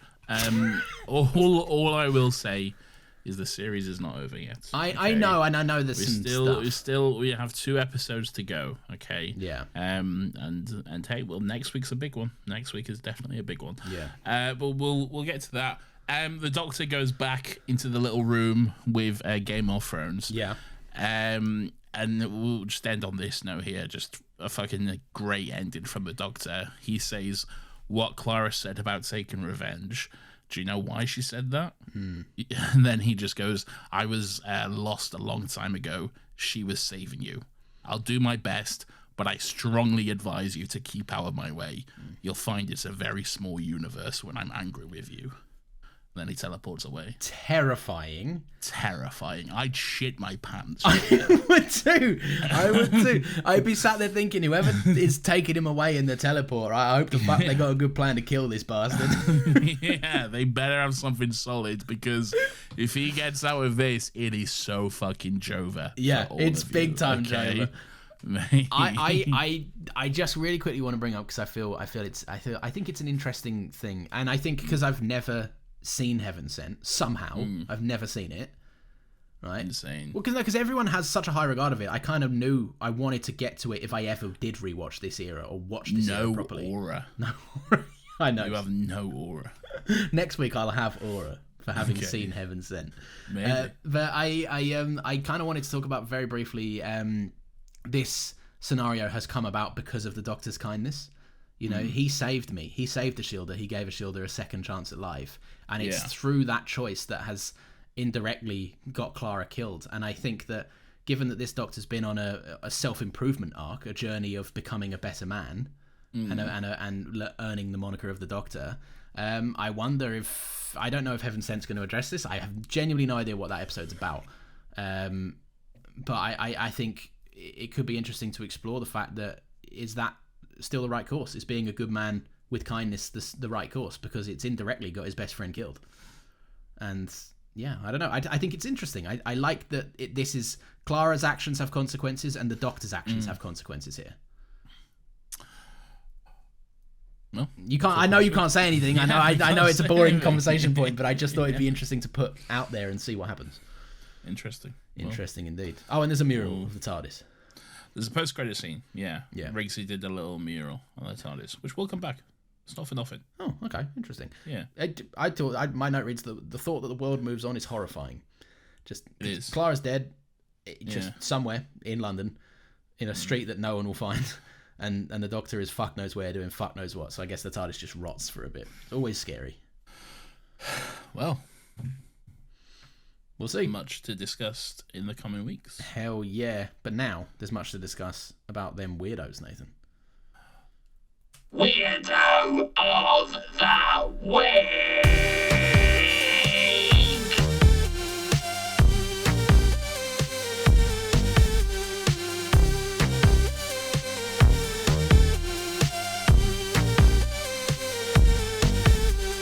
Weirdo. This is everyone's favourite section of the show, where we get to take a chance to look back and reflect on some of the weird and wonderful and grubby little fuckers who come across our screen each and every single week.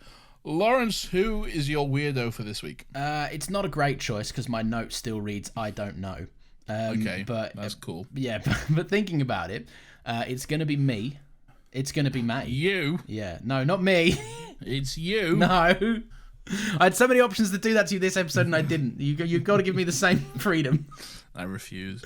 But yeah, so me's kicking about being like I'm running this gaff like a dictatorship, basically. Like I've got a bird mate that murders people, right? We're just in cahoots with each other.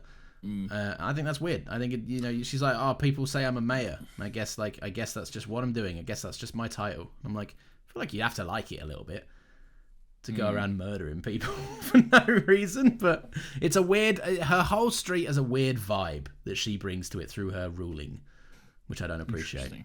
Interesting. Yeah. Well, my weirdo is also Mayor Me. Okay, yeah. Okay. Yeah, oh yeah. I've put specifically for giving everyone on the street some kind of hologram disguise. Now, I know this will be a shock to you, Lawrence. Yes, it is, yeah. But it's just not needed, is it? No. Like, they're on a street which is already hidden away. Yeah. Okay. This is where they should be able aren't- to be themselves. People aren't just stumbling into this street, okay? There's like a 1 in a million chance of that happening. And if Yeah. they do, they'll just fucking kill him. Yeah, yeah. Like, what does it matter? Who They've got that cares? bird. So why do they constantly have these holograms that are just like glitching and stuff? You know, the answer, of course, is to save on the budget. Yes, Okay? of course, so that they That's can dress a bunch of 100% the answer. normal people up. Yeah. Exactly. Then you don't have to have all the alien costumes and prosthetics and everything like that. You can just you just have some regular people. So I get it from that perspective. But make the answer just a little bit, you know, make it make sense a little bit. Yeah, you know? it just doesn't work. It's It's a little bit silly. one of them doesn't need to exist. Yeah. Anyway, good for them. Anyway, good for them indeed, and good them. for us. Lawrence, we just got a letter. Oh. We just got a letter. We One's just got a a letter. letter. We just got a letter from some fucking nerd. Are they from a nerd? Oh, was that Probably. the intro? Are you doing a different one this week? Yeah, I don't know. Okay, it's the part of the show where we hear from people, basically. Yes. Lawrence, who's up first? Nathan, I'll tell you who's up first after a short interval when I pull it up, which is going to be resolved any minute right now. The first one says, I could have survived the fight with a raven, Clara. Whack it with a stick or something. I don't know, just a bird in it. And that's from Christina Shrugs. That's brutal, man. Yeah, I would whacked it with a bird as well. It's weird that no one tries. I mean, I don't think, first of all, you gotta... I don't think you can just whack a bird. Like, it'll fly out of the way. Like, they're pretty quick. Or it'd phase through it, because it's not ours. Or, I mean, yeah, that's the other thing. Yeah, Yeah. this bird is like a special bird. Like, Maze Williams even says it will follow you wherever you go in the galaxy. In time you know? and space, Like, yeah. Yeah, I don't think you can just punch it and be done with it. You know? Oh, I don't know. I remember I tried earlier. Anyway, thank you, whoever that was. This is from Wanda, Ooh. who says something funny about the Jadoon. That's the email subject line. Hell yeah. Hello, Lawrence and Nathan. I'm Hello. a new fan of the show and have been listening for about 2 months now, catching up on your old episodes. Hopefully, I've managed to set this in time to appear in your review of Face the Raven. Whoa! Which leads into one of my favourite episodes of Peter Capaldi's era, Heaven Sent. Anyway, something that I noticed he talked about Smith and Jones related to the Jadoon translator device, something that's annoyed me for ages, is the fact that the TARDIS never once translated the Jadoon language on its own. When the Doctor comes into contact with them, not even in the episode where the Jadoon and the TARDIS are in the same village later on in the show. I've always thought it was funny how one of the languages that can't be translated is the Jadoon, seeing as the TARDIS only has trouble translating the writing in the Impossible Planet. Bo-Ro show foe from fan of the show, Wanda. Yeah. Maybe there's Did a you part. not appreciate what Wanda did there? What the Bo-Fo-Ro show from fan of the show. I did like it. I was letting it breathe. Okay, but you didn't acknowledge it at all. In my head, I did. Well, you didn't on the show. Dickhead. Thank you, Wanda. Yeah, no, I do. I like that. I think maybe there's a. You say I personify the TARDIS too much, but maybe the TARDIS is saying ACAB and just not listening. Maybe I'll punch you in the mouth. This email is from Ryan Ward. You're getting loosey-goosey with these. We're not going one for one anymore. No, I'll do what I want to. Ryan Ward has some science answers for us. Okay. Hello, both Baby Nathan and the rest of the Still Got Legs family. Nathan had some questions around planets, and I have some answers. Oh, god damn it. It's the gas giant shit, innit? Are gas giants planets? Fuck's sake. In short, yes. Jupiter and Saturn are classed as gas giants because they're mostly made of hydrogen and helium. Big farts. The gas part, and are fucking huge, the giant part. They are classed as planets because they meet the 3 criteria scientists have set up to define a planet. Now, obviously, you know what those 3 criteria are, Lawrence. Do you want to relay those for us? Well, could do. Yeah, of course. So the 3 criteria is scientists hate planets. Find out why. Number 3 will shock you. I think one of them is that you have to be a color that isn't Earth. So the 3 criteria is that number 1, they orbit a parent star. Yeah, I said that. Number 2, they are round in shape. And number 3, they have cleared its local neighborhood of other large objects, i.e. there's no massive body nearby. Now, what happens if you fly a spaceship in? Nathan was kind of right on this. You would go into gases and you wouldn't hit a solid floor because there isn't a crust like on the Earth. Instead, the outside pressure would build up so much that the spaceship would be crushed. If you had a spaceship that was strong enough to withstand the pressure, eventually the gas turns into a liquid because the pressure is so high, and eventually you'll reach a solid core. Nice. What is Neptune, and is it habitable? Neptune isn't habitable on its own, but there could be a space station in orbit of Neptune. It's classed as an ice giant along with Uranus because it's made of water, ammonia, and other chemicals, not just hydrogen and helium. If a spaceship fell into Neptune, a similar fate would happen if a spaceship fell into Jupiter or Saturn. But on Neptune, you would also have to deal with the strongest winds in the solar system, about 2,000 kilometers per hour, and even massive floating diamond bergs that we think are hidden in Neptune's clouds. Who the hell am I to tell you this? I study physics at uni, and now I tutor full-time. Brackets, a shameless plug, but it's tough being self-employed. You guys aren't dumb. School just has an incredible ability of sucking the fun out of learning. True. Keep on legging, Ryan. Thank you, Ryan. Thank you, Ryan. I'll tell you what, Nathan, I ammonia in your anus. Anyway, get in touch with Ryan Ward if you want a tutor. Yeah. 'Cause that's pretty sick. I won't be getting in touch, but I appreciate the tidbit, mostly because I think you should. No, maybe, yeah. Theoretically, I could do with What learning about for your more. son? Yeah, Teach your I can son do that, science. yeah. Yeah. There you go. That's a verbal contract. That is. It is. Locked, signed. Yeah. Lawrence will be contacting you soon to set that up. But just know that I will want your progress markers, and when you have not been able to instruct a baby on how to do science, I will be rescinding payment. Ryan Ward seems like they're a very capable person. So Can you teach a baby about planning? you can teach a baby anything. Yeah, true. Like how to do flips. Yeah. Go on, do flips. I'm not a baby. That's your problem with it. All right, lovely stuff. Thank you very much, Ryan. Thank you for letting us know. Next one comes in from Pierce, who says gas giants are mostly just a big collection of gas. Yes. A couple of things to note, though. The gas would get very, very, very... Do I have to keep doing this, or can I stop the bit now? What bit are you doing? I'm just doing an extra bit about gas. Clearly it didn't land. Oh, okay. Well, as in like farts? No. What do you mean? I was just doing another long comment about gas giants. Oh. Now I've got to read it out. Fuck's sake. The gas... I didn't get the bit. I don't know if I delivered it well. It's okay. The gas... Was it just that we had an email about gas giants and now you're doing another one? Yeah, now I'm doing it. That was the whole bit, was going to be like, we did a massive email about gas giants, and then I was going to follow it up with another thing about gas giants. But Pierce's message was quite small, wasn't it? Yeah, but it was like, it's longer than the regular one. You know what? Fuck it. Don't worry about it. All right. Thank you, Pierce, but someone else wrote in about gas giants, and we read that out first. All right, cool. Pearl Goblin 892, aka Nat, says, I don't have anything new to say here that hasn't already been said. Instead, I'll point out that I had a moment of theory madness noticing that Mrs. Flood was wearing Clara's outfit from this episode in The Legend of Ruby Sunday. I'm sure that will mean absolutely nothing in a few months' time. Shut your mouth. I don't know who that is. Okay, that's so fair cool. enough. Who, Clara? Yeah.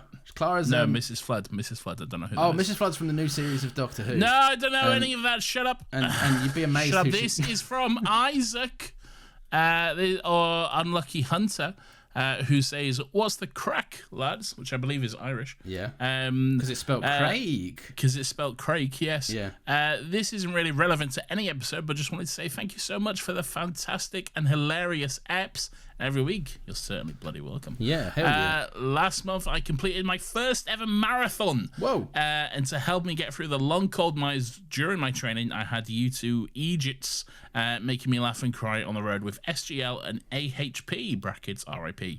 That was a lot of acronyms. I really don't think I could have got through all the training and actually finished the race without you guys. Oh. Anyway, I just wanted to give you both, brackets and Catherine, a big thank you and congratulations to Lawrence, who can officially claim DILF status. Oh! Maybe don't tell Nathan Jr. what that means just yet. No, it won't. Thanks, boys. Keep up the amazing work. Brackets or don't. I'm not your dad. Lots of love. Unlucky Hunter. Brackets. He, him. Thank you, Hunter. That's so kind. Fucking well done on running a marathon. That's fucking sick. Something I could literally never do. Well, you say that, Nathan, but we actually were accompanying Unlucky Hunter on their marathon, right? So technically, could you say that we have somehow run a marathon because we were in the headphones? Now, they did say during the training. So, but is training not running a marathon? Can you not run a full... well, not officially. No, but some people get their marathon times by just on a treadmill. If you run 26 miles, you're like running a marathon. Yeah. But like you're not running a marathon. You've not run a marathon, have you? Well, you've not run the London Marathon. This is troubling. Yeah, because technically, if you were training for a marathon, then you could be like, by the end of it, people would say, I've run 16 marathons. Exactly. Yeah. But you haven't, though, have you? No, you've run one marathon because it was an event organised by someone. Yeah. Exactly, by me. Yeah. So you could say that we're in training for a marathon. We're in training for the Still Got Legs marathon. Yeah, and they marathon Still Got Legs and AHP. It's another marathon there. There you go. I've always wanted to run a marathon, which is ludicrous. I reckon I could. I reckon. I think me and you should sign up to run a London Marathon next year. I can honestly God tell you I will never do that. But I will be there supporting you. No, we'll both do it. No, I don't think so. I'm just not. I'm not doing it if you're not doing it, so I guess it's your fault. It's mate, I'm fine with that. You can blame that on me. I don't care. It's your fault that I'm not running London Marathon next year, and that is the only reason why it's not happening. Okay, that is literally the only reason why. Because otherwise, I'd run it. I know you would. I know. I can see it in your eyes. Yeah. Okay, I definitely could. Last one I read out comes from Gage. Gay? No, Nathan, they're Gage. You should gauge how gay they might be. Gay? Gay! Gay! It was mean when I do it. It is mean. You need to stop being so homophobic. Sorry, I'm sorry, everyone. Capaldi once again shows why he's the best Doctor. His performance here is incredible, especially his threats towards Ashilda/me. The episode itself is good, some fun concepts leading to a very emotional ending, but like Utopia and Turn Left, it's all a prequel to Peak. And then they follow up later on with another thought that says, oops, forgot to put a thought in. You didn't. 2 thoughts? Yeah, you did not forget to put a thought in, Gage. This economy? I can't believe it. There's a bird, I think. What do you think about Clara's outfit in this? There it is. Top tier for me, I reckon. Probably not as good as the Lake outfit, though. That one was banger. Also, this episode is good, but honestly, have you seen what's coming next week? I can't get excited for a bird when there is Peak on the horizon. It's pretty sick. Yeah. I don't know what's coming next week, but I've heard it's good stuff. Imagine if I hate Heaven Sent. Could you imagine? If you do, I'll literally kill you. I will literally stab you. Yeah, imagine if are there people out there that is Heaven Sent a debated one, or is it universally loved? I think it's pretty universal. Yeah. What about the one after? I've seen some words on Hellbent before. The one after is more controversial. Yeah, okay. The one after has more different of opinions. But Heaven Sent, I don't think I've seen any sort of people who don't like it, really. Okay. It's been pretty universal. Well, I hope I like it. Imagine if I don't. Maybe I'll be too scared to admit it. Maybe I won't say anything. Maybe you'll just be a little bitch. I don't know what I'm doing. Little puss. Well, we're almost at the end, Nathan, which is probably why we're flagging. Tired. I know. We got to get through this bit though. I'm tired. Thank you so much for listening. If you've enjoyed the show, you can give us a 5-star review on anything. You can also follow us on Blue Sky. What app do you use? Just give it 5 stars. Yeah. Just write anywhere 5 stars. Yeah. Just write 5 stars in a text to your mum, and that'll be fine. That'll do it. That'll find its way back to us. That'll get to us. We'll find it somehow. You can follow us on Blue Sky, Instagram, and TikTok at Still Got Legs Pod. That'd be swag. We're on TikTok because we got so much aura. Yeah. So should we do TikToks with ourselves in them rather than just clips from the show? Can I use my 35mm filter? Yes. Well then, yes. What do you mean? Do you mean on video podcasts? Because no, we'll do a TikTok challenge or a trend or something. Oh, like me when no, because we don't talk about the new episodes. We'd never get trending. We'd never get lots of old shit from Doctor Who gets trending all the time. Oh, that's true. Yeah. Me when David Tennant comes back again. Oh, yeah. Nathan just pulled a shocked face. That's the kind of primo stuff you're missing out on when we don't post TikToks. It'll be sick. What TikTok shall we do? I thought you've got We some can do hair. one of those. We can do one of those lives. We can do a TikTok live where they just beg for money. You seen those? Yeah, and we do the ice cream thing. You say ice cream a bunch of times. Ice cream. Yeah, you've seen these things. I think it's on TikTok. Wait, the Miles Ice Morales in real life streamer. Ice does this. cream. Yeah, when Ice cream. Yeah, no, not Ice that. cream. Ice It's cream. a reference too, to if a I was, Doctor Who episode, Lawrence. I was doing a little joke. You undercut me. Well, you undercut me. I'd scream Anyway. too if I was married to Elon Musk, Nathan. Whee. Great. Glad you got a chance to do that joke again. That's fun, isn't it? That they're having a beef with each other this week. Oh yeah, the girlies are fighting. The girlies are fighting, aren't they? That's pretty fun. What else is going on in the news? Oh, I don't know. Probably this outro. Let's date this episode. No, let's not. shall we? What's going on in the news this week? You know, These tangents. Tom Felton is returning to the role of Draco Malfoy. That's Yeah. pretty hilarious and depressing So for his career. sad. So Yeah. sad. We spoke. Move We on, had a good brother. laugh about this morning. We had a Yeah, little cool. move on, brother. Yeah, You know? bro needs a life outside of Harry Potter desperately. Bro's life peaked when he was 11 years old. It is funny that at the end of the last Harry Potter, they have to put him in old man makeup, and now old Yeah. man Tom Felton will still be playing this role. Yeah, that's crazy. But then again, like other people get a pass on this, like fucking, Also, who? like fucking, like Star Wars. They're coming back for like 20 fucking years. Like, It's a bit different to come back to the actual franchise as opposed to a stage production True. on Broadway in New York, you know? I will- in a yeah. role which is also pretty minuscule as well. yeah, oh god, yeah. Yeah. The thing is, that's a big deal for Harry Potter fans, but Tom Felton should be worth more than that. He should be. He should not be. His agent should not be accepting those jobs for him. Tom Felton is a weird fucking freak, man. Me and Emma Watson are so close. Really? She never speaks about it. He can't let it go at all. No. He's been obsessed with Harry Potter since, well, forever, really. Yeah. You said, what did you say this morning? Like, imagine being like the thing you were doing when you were 11 and just not being able to let that go ever. Like when Yeah. you're 40. It's crazy. Sad stuff for Tom Felton. Anyway, good luck to him. Yeah, good luck to him. No, not really. Fuck it. Fuck that whole franchise. Yeah, and also like, still working for that franchise. Seems pretty Actively contributing money. pretty towards- cringe if you ask me. Towards that bitch. Moldy bitch.